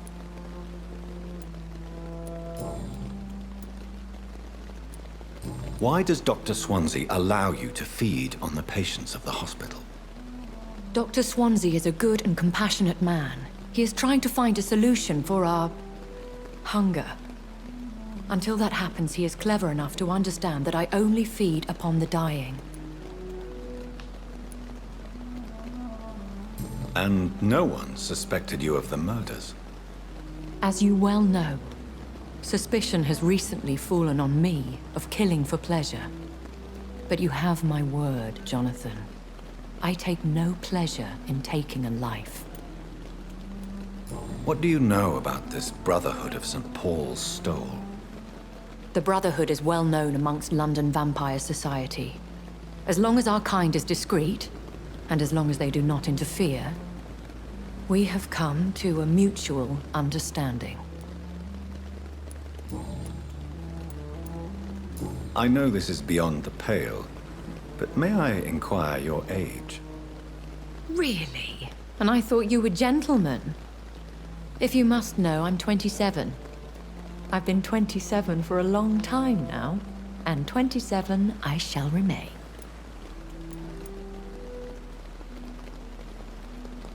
And who bestowed upon you this eternal youth? My maker. He left this isle a long time ago. Very well.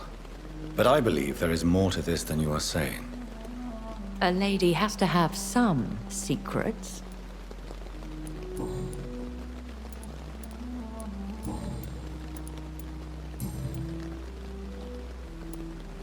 Are there many vampires here in London? Immortals are of a rare breed, and we often tend to hide. But you may occasionally meet some of us at night. Will they all be as affable as you, my lady? I do not see why not. But remember, even the shark smiles before he bites. That sounds like a lesson from experience. Vampire politics are as intricate and sometimes tedious as a game of chess in a gentleman's club. I've learned from experience it is best to decline to play.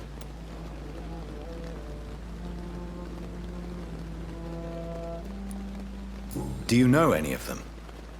Have you an idea of the identity of the vampire who attacked me? You mean your maker? No, Jonathan, I have no clue. But I fear he or she is as careless as cruel. To let you discover your new condition by yourself. What do you mean? Every now and then, you may discover an immortal in the deep of the night. But we are a rare and reclusive breed. Our progeny is almost never accidental. I've been away from London and England for 3 years. This isn't the city I remember. Things have gone from bad to worse here, Jonathan. I've lived in this city for a long time, and I've never seen it like this. What is it you fear? Fear has long since flown this form. But there is something malevolent circling us. I feel fear is merely waiting in the wings. The Spanish flu has hit London that bad? Yes, but it's not just that. I've heard things. Things I've not heard for a very, very long time. There are whispers in the shadows. Something far worse than the Spanish flu is here in the city. When I awoke, changed, I was chased and attacked by vampire hunters. Prepared and well-trained. Though I can't be certain, more than likely it was the once glorious Guard of Priwen. You make them sound like some sort of cult. More a society. And like all the best ones, a secret society. I thought them almost gone, but it seemed they have been recruiting. Once glorious, but still dangerous. They have seen better days, but all fanatics are dangerous. You would be wise to stay clear. They are sworn to destroy our kind.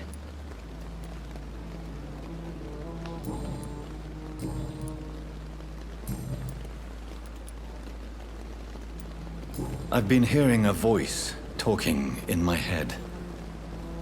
Is this some kind of insanity? It feels like the voice of the vampire that created me. Hush. Tell no one this.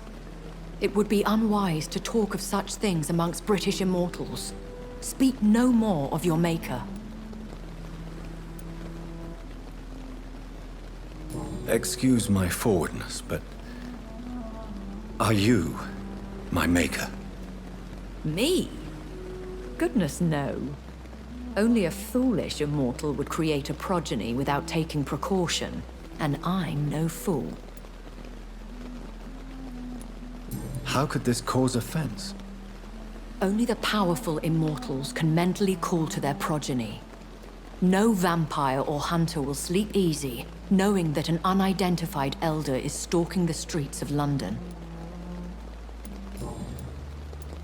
I don't understand. Why was I created and then left for dead? That is a question only the one who made you can answer. It's not normal practice. I doubt even if you find him, he will answer you, considering how cruelly he treated you. I'd like to avoid creating another vampire by mistake anyway. Tell me, how is it done? The process is dangerous. It could even kill your potential progeny. If you did decide to sire an offspring, they must drink of your blood, Jonathan. So me being a vampire could have been a mistake. I very much doubt it, Jonathan. Contrary to the legends, it is not as simple to make another vampire by just biting someone.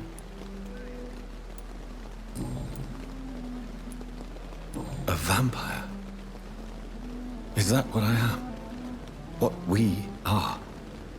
Such a crude word, defined by penny dreadfuls and drunken hacks. No. You are now an Ekon, and that you shall remain. So we are Ekons. How can I identify us amongst other vampires? How to put it? All Ekon are vampires. But all vampires are not Ekon. We are but a branch of the immortal tree. Are you an Ekon too? Yes, I am. We are the closest thing to what man refers to as vampires. Forget what you think you know about us.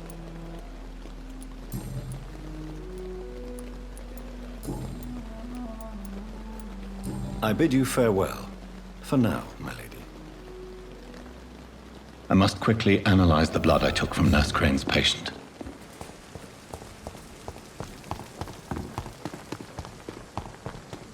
Perhaps I should have considered the offer from that Callaghan fellow.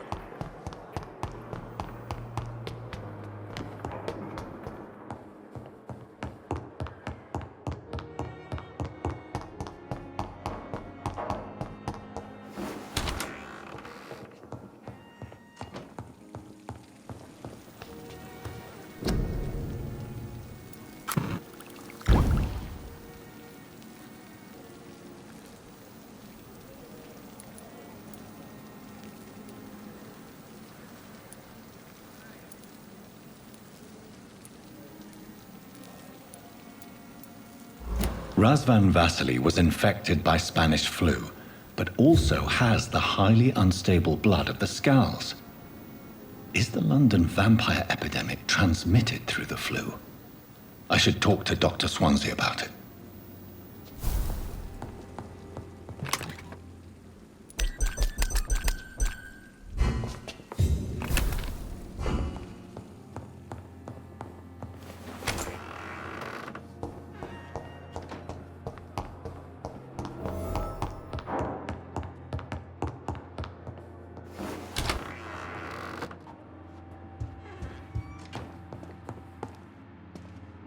Evening, Edgar.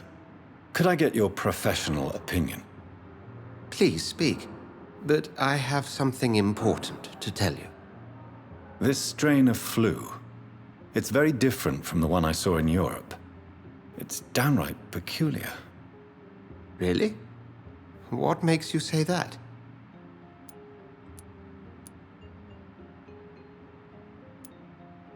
I never saw symptoms like this when I was in France. Not at all. I see. Do you have anything more to go on? This disease spreads and looks like the Spanish flu, but its effects differ greatly. The London strain is different from the continental one. This is very interesting. Did you find something else? Yes. Unlike the flu, the infected begin to show an increase in outwardly aggressive behavior. More than simple agitation.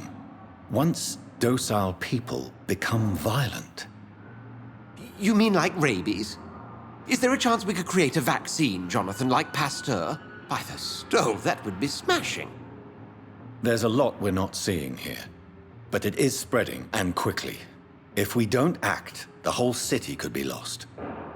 But Jonathan, we've a fantastic opportunity sitting right here in front of us.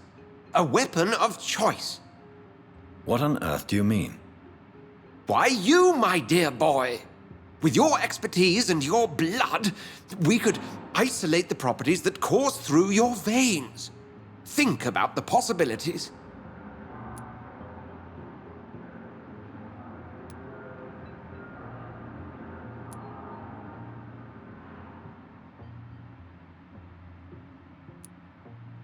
But the risk of infection using vampire blood could compound the situation. I know, but your blood now carries remarkable regenerative properties. With our minds and your blood, there's nothing we couldn't cure. We'll discuss this more later. Thank you for your time. No, thank you, Jonathan. But as I said, I needed to talk to you. I have some rather bad news. Yes? I'm afraid it's your sister. My sister? She's to be buried this evening at Whitechapel Cemetery. Your mother published the obituary this morning. I see. I'm sorry, Jonathan. Please accept my condolences. I need to talk to you, Edgar. Please do so.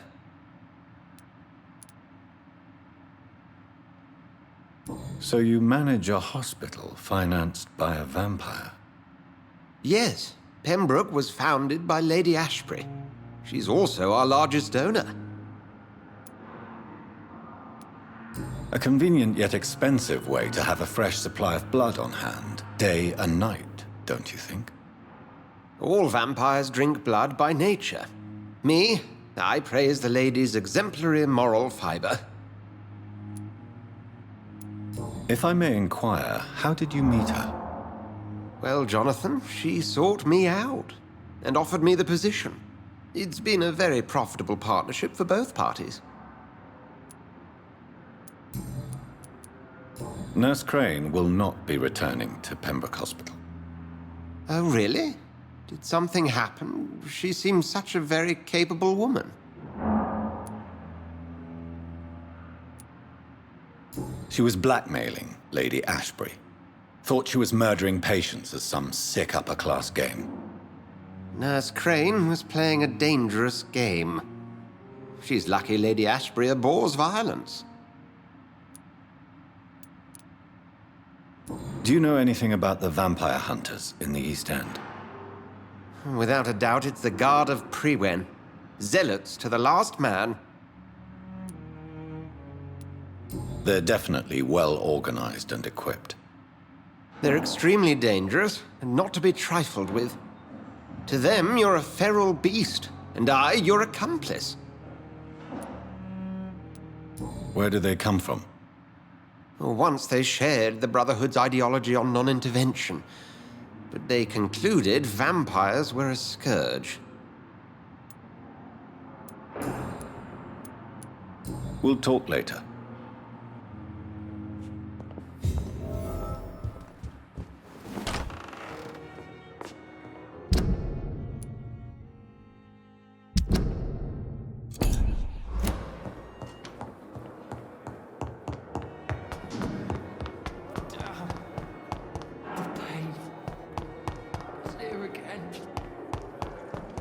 I never thought I would have to attend my murdered sister's funeral. Mary, I can't forgive myself. I'll find the truth about what happened to us. I swear.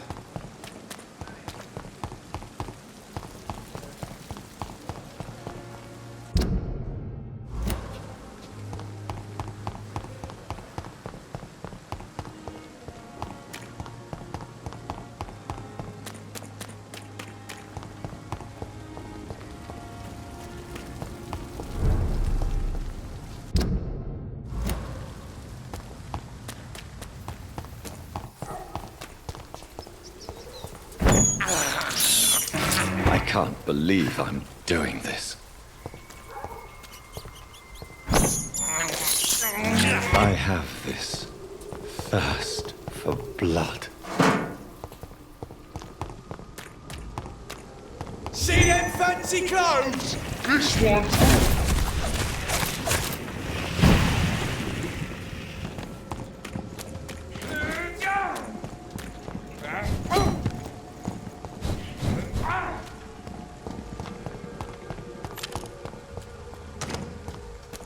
Back in the grave! What?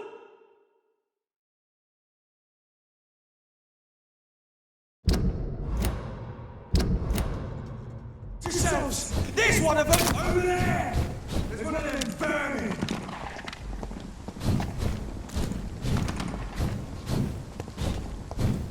Oh, that's not a spot!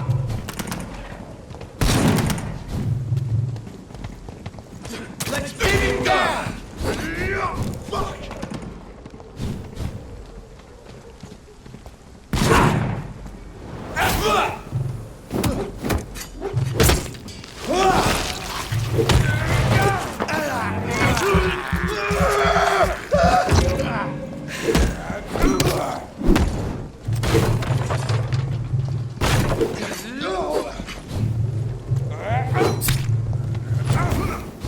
Over there! There's one of them vermin!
can't believe I'm doing this. I have this thirst for blood.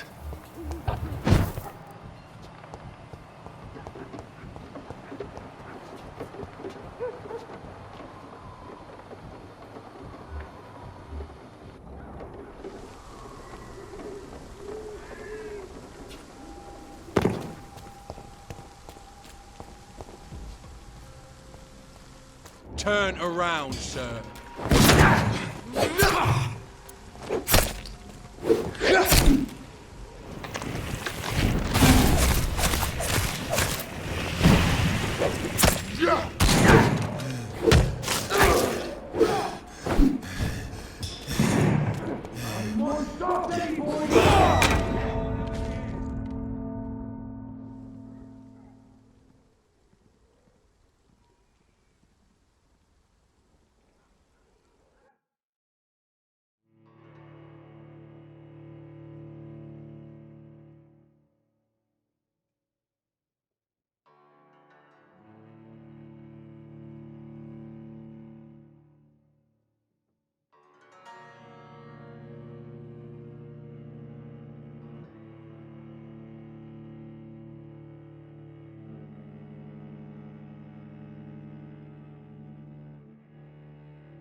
This is despicable.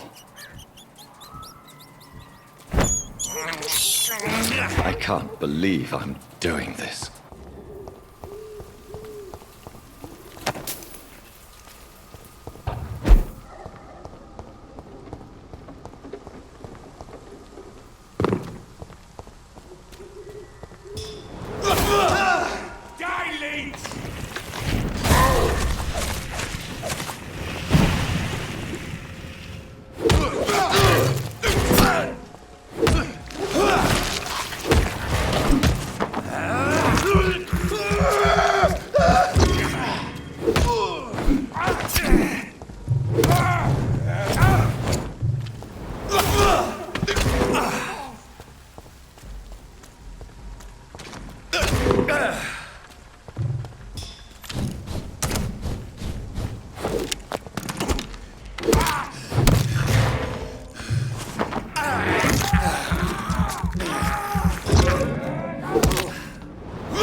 My dear sister, I don't know if I have the strength.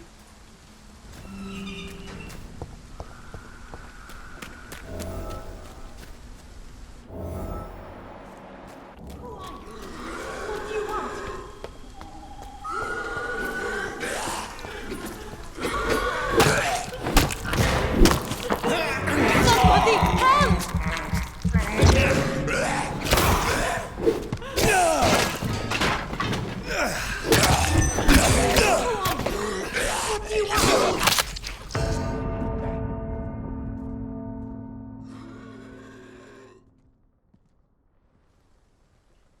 Somebody help!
Are you all right, miss? I don't know. Who were those people? They wanted to kill me. Why? They've lost their minds in the epidemic. They won't come back for now. You seem to know a lot about them, sir. I'm Dr. Jonathan Reed. I'm investigating this disease. I am Shaoshun. Thank you so much for helping me, Mr. Reed. I must go to the cemetery now. Goodbye.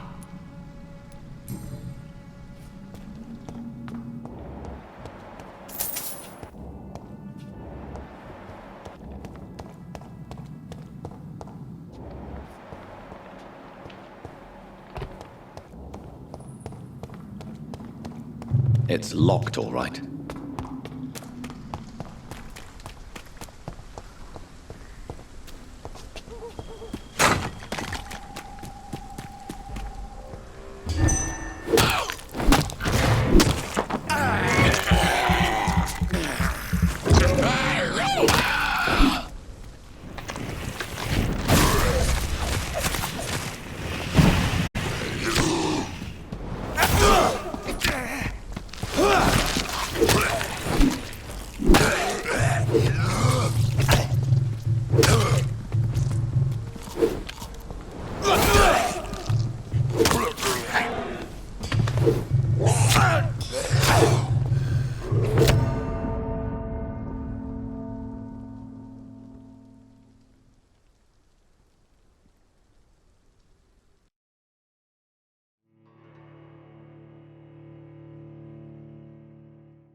Since I can't reveal myself to my mother now, I must find a discreet spot to attend the ceremony.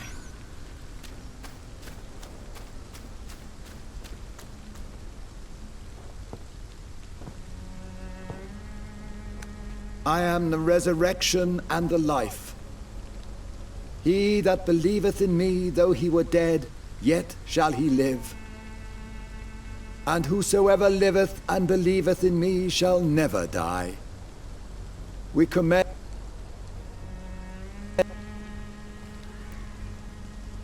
the soul of our sister departed, and we commit her body to the ground. Earth to earth, ashes to ashes, dust to dust.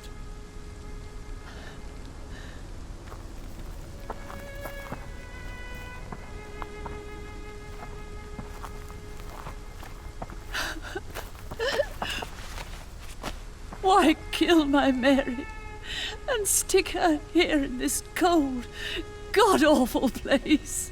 These are the legal requirements for the epidemic, madam. Oh, Avery, I feel so tired. Please take me home.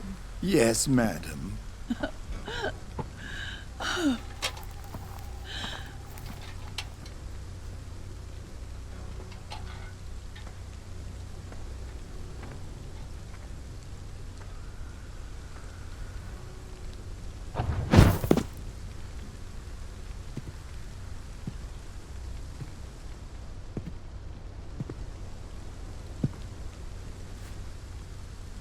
Oh, Mary. What have I done?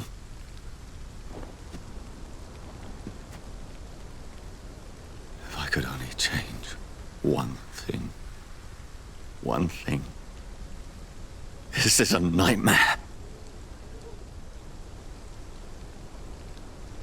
Jonathan, there is nothing you can do but accept it.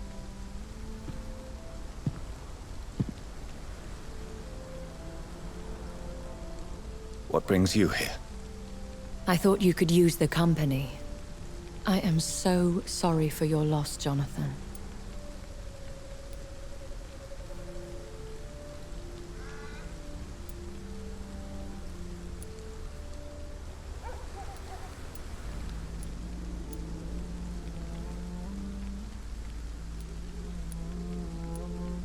She was a good person.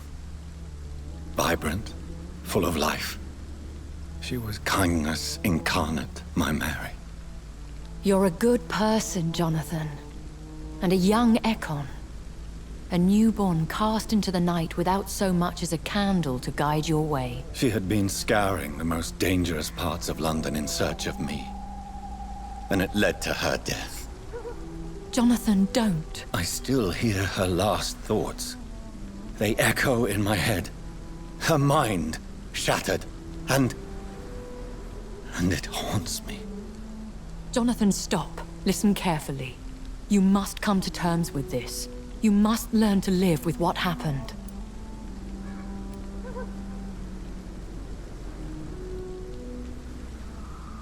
How can I? I've destroyed my family. My poor mother. I can't even console her. Don't you see? You're doing the work of our enemies, feeding your remorse. We are weakest when we grieve, and the guilt blurs our senses. And so this is why you're here. To warn me. You've felt this pain yourself. You too have endured this. I don't want to lose you, Jonathan. I've lost so many friends. Loved ones I cherished. Pray for Mary's forgiveness, if you must.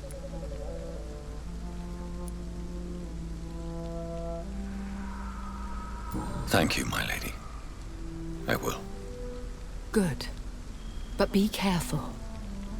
If I found you here, others may too. What should I do then? St. Mary's Church is not far from here. Go there and make your peace. Find the solace you need. My lady wants me to confess. No, Jonathan. It's you who wants to confess, I think.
And off to church he goes, a newborn seeking divine consent to lick the blood from the soft and pointy crown.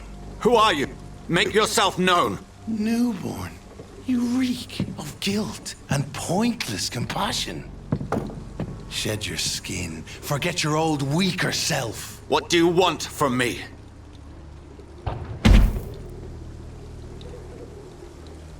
Ascalon does not approve of lone wolves who bring unwanted eyes to our pastures. So your name is Ascalon?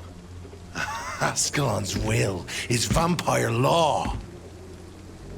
Learn them, abide by them, or I shall return as your judge and jury.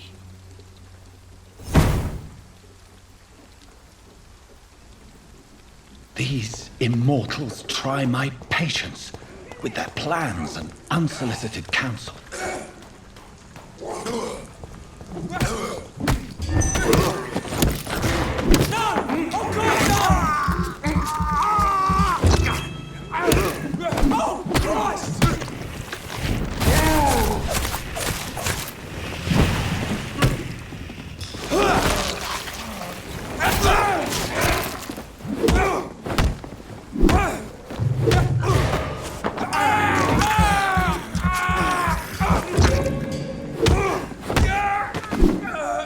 This man stunned me with his faith, his crucifix. This is not good news.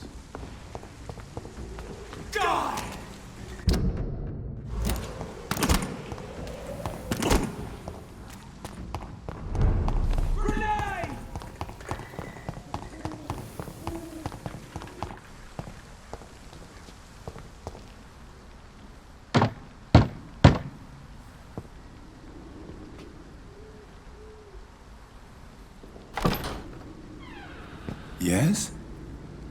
What is it that you want? I'm sorry to disturb you at such a late hour. No worries, my son. I'm still quite awake, having just returned from a funeral. Yes, I know. I've forgotten what I wanted. I don't know.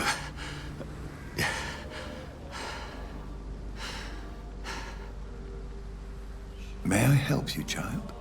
You seem somewhat perturbed. I haven't the strength to cross the threshold. I wish to pray, to cleanse my soul. The church is shut by order of the bishop. But I'm still the vicar of St. Mary's, if that is any use to you, my son.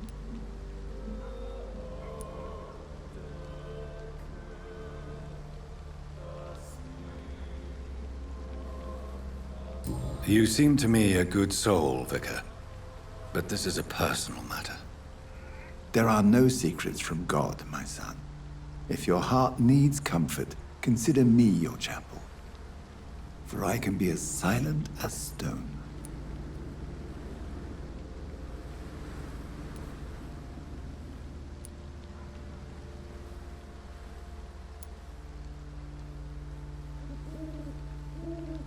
I've words for one departed. They're not for living ears to hear. Your eyes burn with rage, yet I see the pain that lies beyond. I am here to lighten the burden of all God's creatures. Whatever you tell me is between us and the Lord. Very well, priest, as you seem quite adamant. Open your heart, my son. Tell me what burdens you. With whom do you wish to speak? She was my sister. You seem so troubled by the loss of this girl. What happened to her?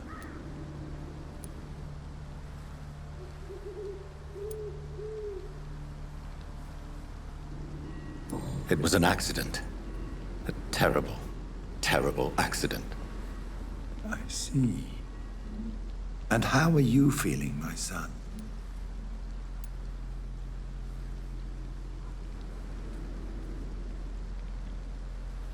I feel responsible. The pain is consuming me. I have a final question for you, my son.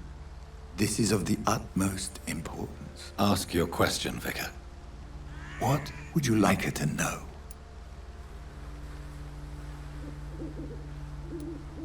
I killed you. There's no excuse. My dear Mary, forgive me. You have been heard, my son, and your burden will lighten if your words are sincere. Go in peace now, and live your life in the way she would have wanted.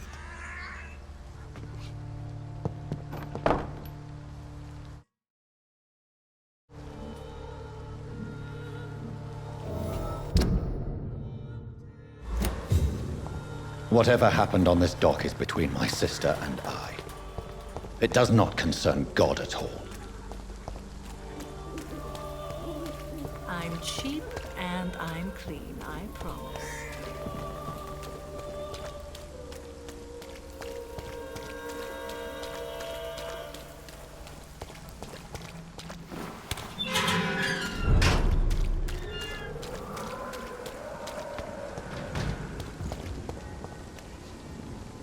I'd step back, sir. Get them weapons ready. We found one.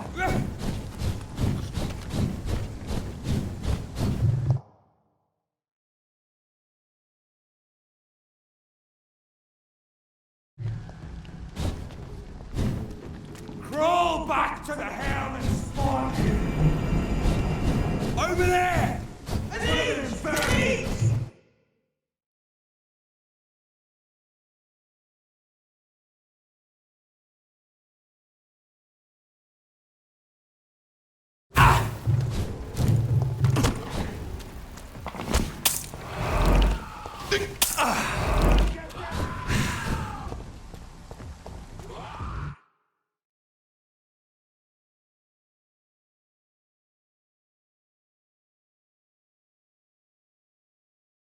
Remorse and pain are precious when binding you to the earth.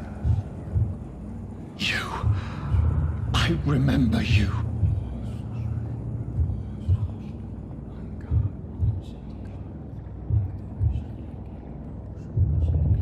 Fear be gone. I would harm no child of my making. This is your doing. You made me this creature.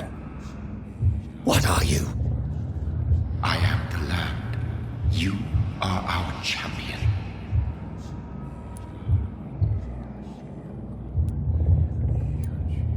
You selected me, chose me. As shall my children yet to come. What is it you seek? This age is sickly. An ancient poison, an older rage, brewed in a cauldron newly forged.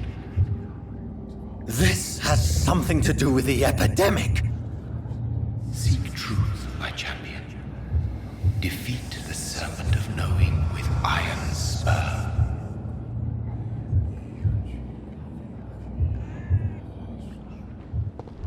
I've had enough of others making decisions for me, pretending to know how I should feel or behave. So the vampire who made me is some sort of disembodied entity? Or was he just projecting this vision in my mind? Maybe Edgar can help me with this one. You are going to... Good evening, Nurse Brannigan. Good evening, Doctor. What can you tell me about the recent events in the hospital? That Mr. Hampton killed Miss Jones in her room, then ran away. And did you see all this? No. I was working by the tents when it all happened. I only entered the room when they asked me to clean up the blood. Did you see Sean Hampton leave the hospital? I think I saw a silhouette exiting the hospital gates after the shouting started. At first I thought it was someone who was just scared, but well, maybe it was him. Where is Miss Jones's body? I don't know. I'd imagine the morgue. It all happened so quickly. Goodbye, nurse. Call me if you need assistance.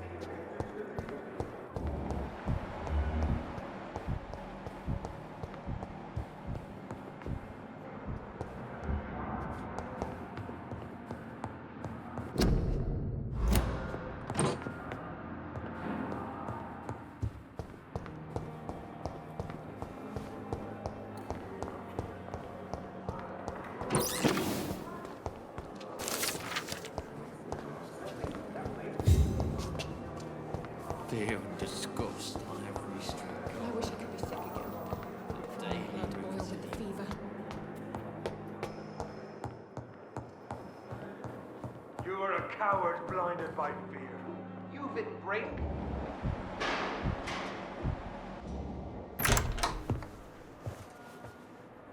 God protect us. You've got a leech in the hospital. Yes, my hospital. My mission is to heal while you go about warring. You've set the table for a snake. I wonder why there's venom in your food. I'm growing tired of your song. You're a woodsman, McCallum, not a doctor. Return to your hunt. Remember, I've a good nose for machinations. I can flare the scent at a mile. You can't hide from the god. Leave him, Jonathan. This is sacred ground. Neutral territory. And I just had the carpet cleaned.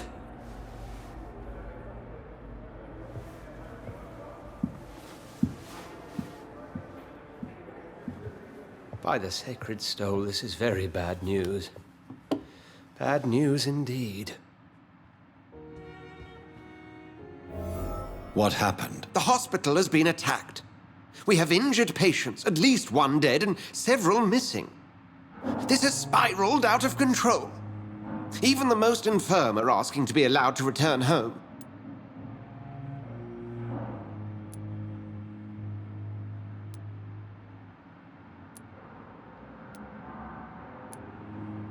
We cannot have the people lose faith in this institution.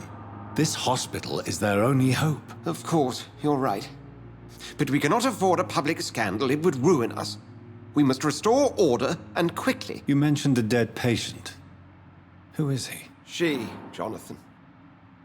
She was Miss Harriet Jones. I found her room like a slaughterhouse. Blood everywhere. The duty nurse is taking care of the mess.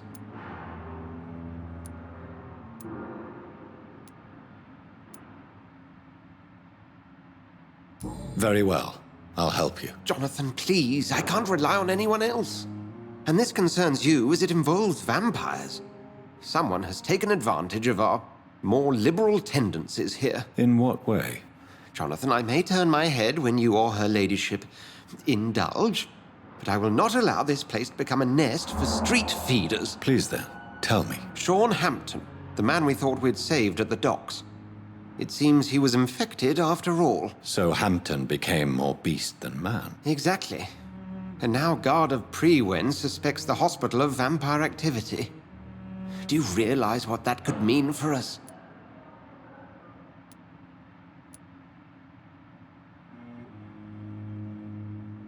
Rest assured, I will protect you and your staff. McCallum is a fanatic. The Guard will stop at nothing. You don't know what they're capable of, Jonathan. Very well. Since I brought Mr. Hampton here, I will put an end to this.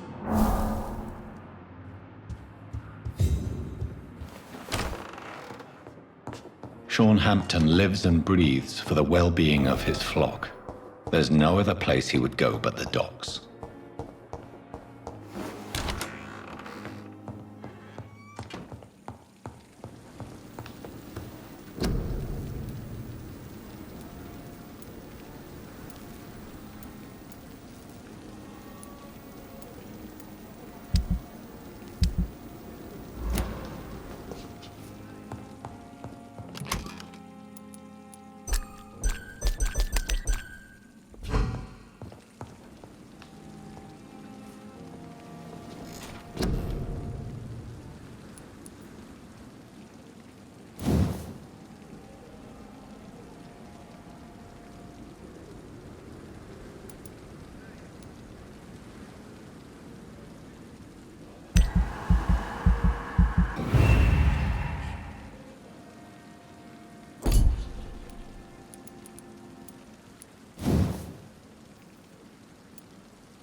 It seems the Priwen are redoubling their patrols in the district.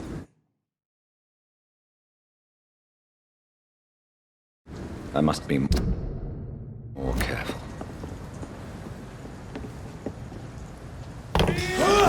It's not human! Kill it!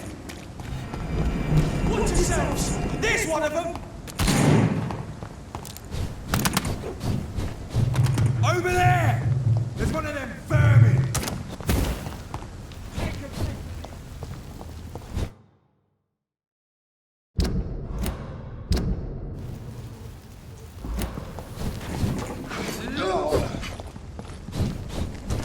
It's a leech! Kill it!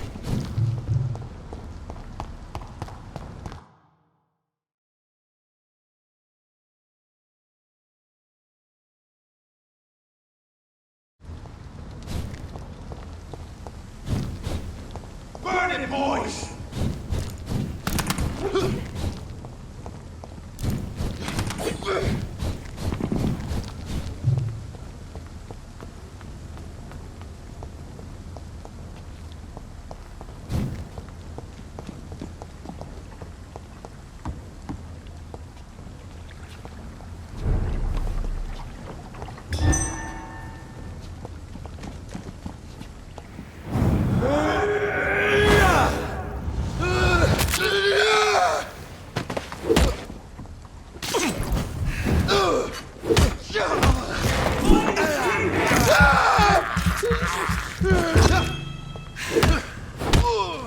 Murdering bastard!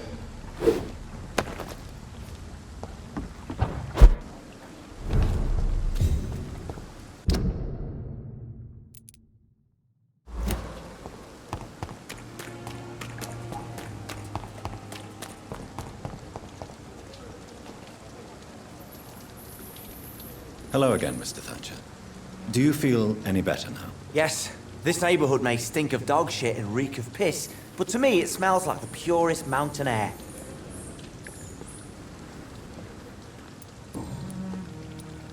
Do you want to talk about why you have this fear of being enclosed, Mr. Thatcher? No, I really don't.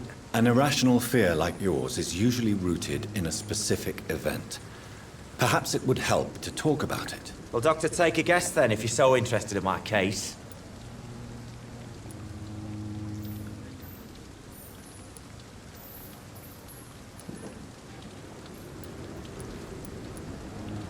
Perhaps you were trapped or locked in somewhere as a child. The horror of war could have brought this memory back to the surface. Are you joking? I grew up on a farm, had a bloody fantastic childhood. Do you want to talk about why you have this fear of being enclosed, Mr. Thatcher? No, I really don't. An irrational fear like yours is usually rooted in a specific event. Perhaps it would help to talk about it. Well, Doctor, take a guess then, if you're so interested in my case. Perhaps you were trapped or locked in somewhere as a... Are you... Goodbye, Mr. Thatcher. Try to take care of yourself.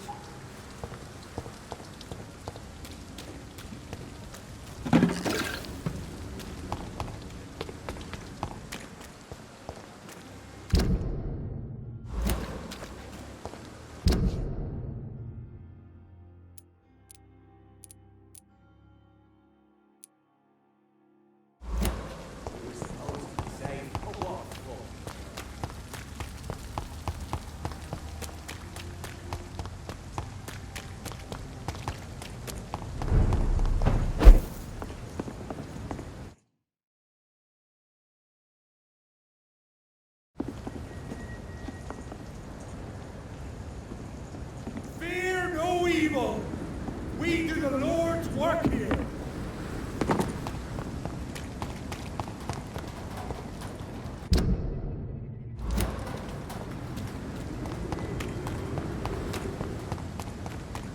It's an inch! Kill it!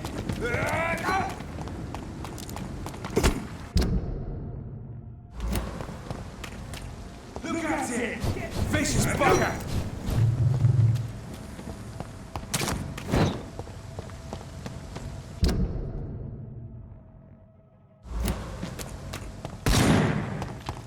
Leech spotted! Watch out!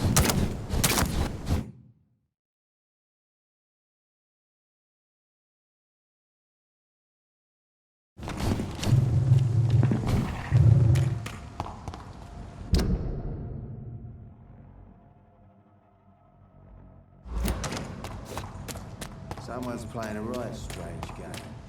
Now I'm gonna find out who.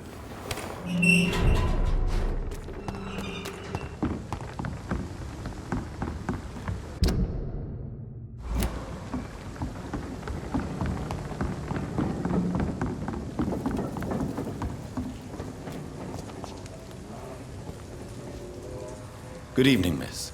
I am Dr. Reed. May I ask you a few questions? Who are you? What do you want? As I just told you, I'm a doctor. From the Pembroke Hospital, actually. The Pembroke Hospital, you say? I don't have any money for you leeches. I'm not here for charity, Miss... Miss Edwina Cox. So what do you want then? Fancy buying something from me, maybe? I'm looking for Mr. Sean Hampton. Do you know where I could find him? The sad saint? I heard he was mugged or something. Yes, he was.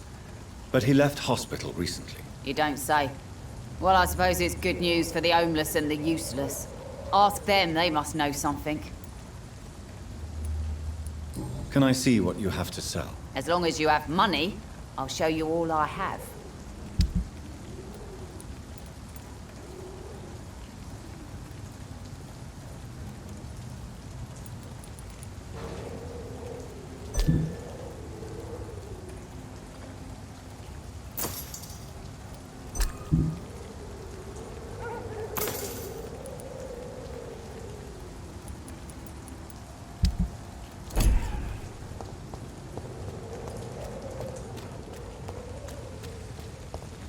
Mark my Not a words. drop of blood left in his body.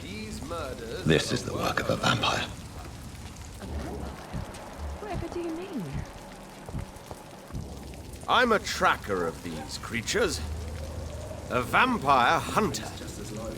You best be off to your hunting then. For if the sewer dog is back, and hunting all these poor folk, he needs a catching. A sewer dog? What's it look like? It's an old story. A monster with daggers for teeth and icy claws. He comes of a sudden, nighttime, claiming innocence, then vanishes. Teeth? Claws? Good evening, Tom. Good evening, sir. How are you tonight? Back to the docks, are we? You remember me then? Of course I do. You're that man who seemed so lost when he entered my bar a few nights ago. Thank you for your hospitality. I'm Jonathan Reed, by the way. I'm still Tom Watts. Welcome back, Doctor. Tom, I need to find Sean Hampton as quickly as possible.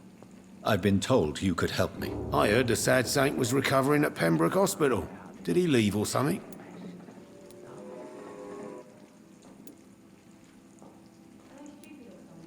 The important thing is I find him, quickly. Why not try his night asylum? He takes care of those who need a meal or a roof there. Where is it? It's in an old warehouse, northwest of here. Just follow the bank to the west and go north when you reach the end of the pier. I believe he returned to his flock. Can you confirm that? Oh, I bet you're right. Sean can't help but worry about the poor and sick. Oh, I guess it has something to do with what happened to him as a baby. Please, tell me. Well, I don't like to gossip, but I heard that the sad saint was abandoned as a baby in front of a Catholic orphanage in Dublin. That would explain his faith and need to help everyone.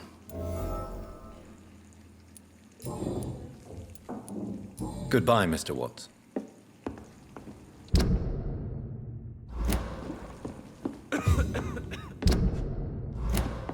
It's a good thing you cannot see Those me like now. these are good drinks just as likely to cause a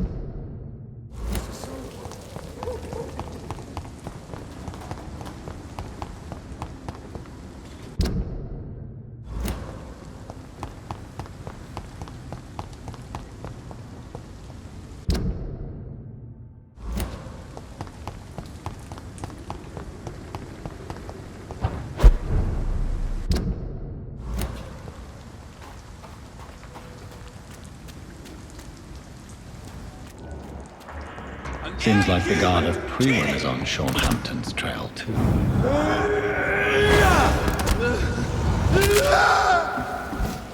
Grenade! Die,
taste of this!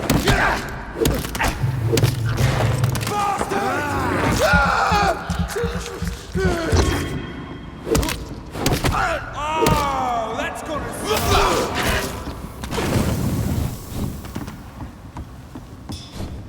Want some of this? Stupid bitch!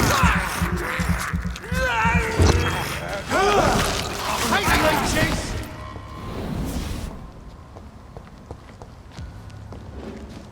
Back in the crate! Die, vermin!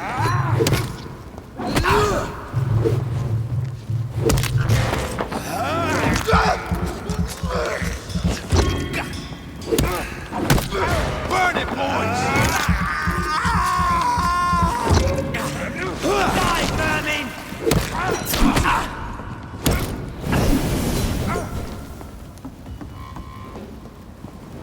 I'll send you to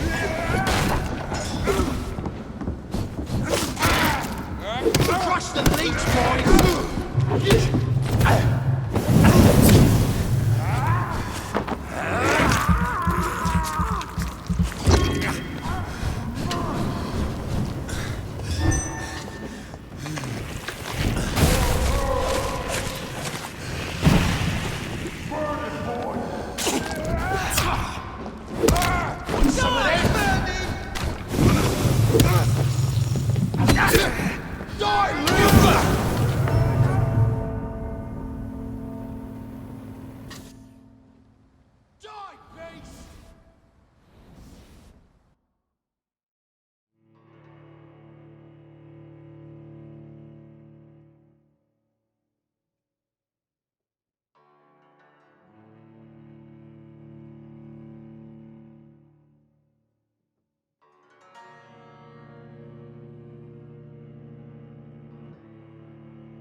I have this thirst for blood. I can't believe I'm doing this. This is despicable.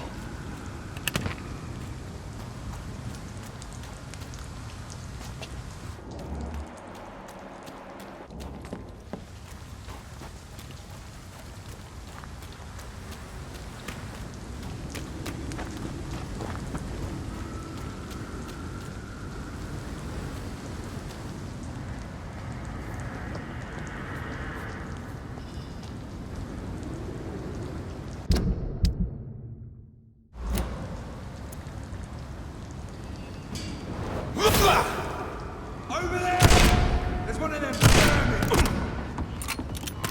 Killing's all you deserve. That's right!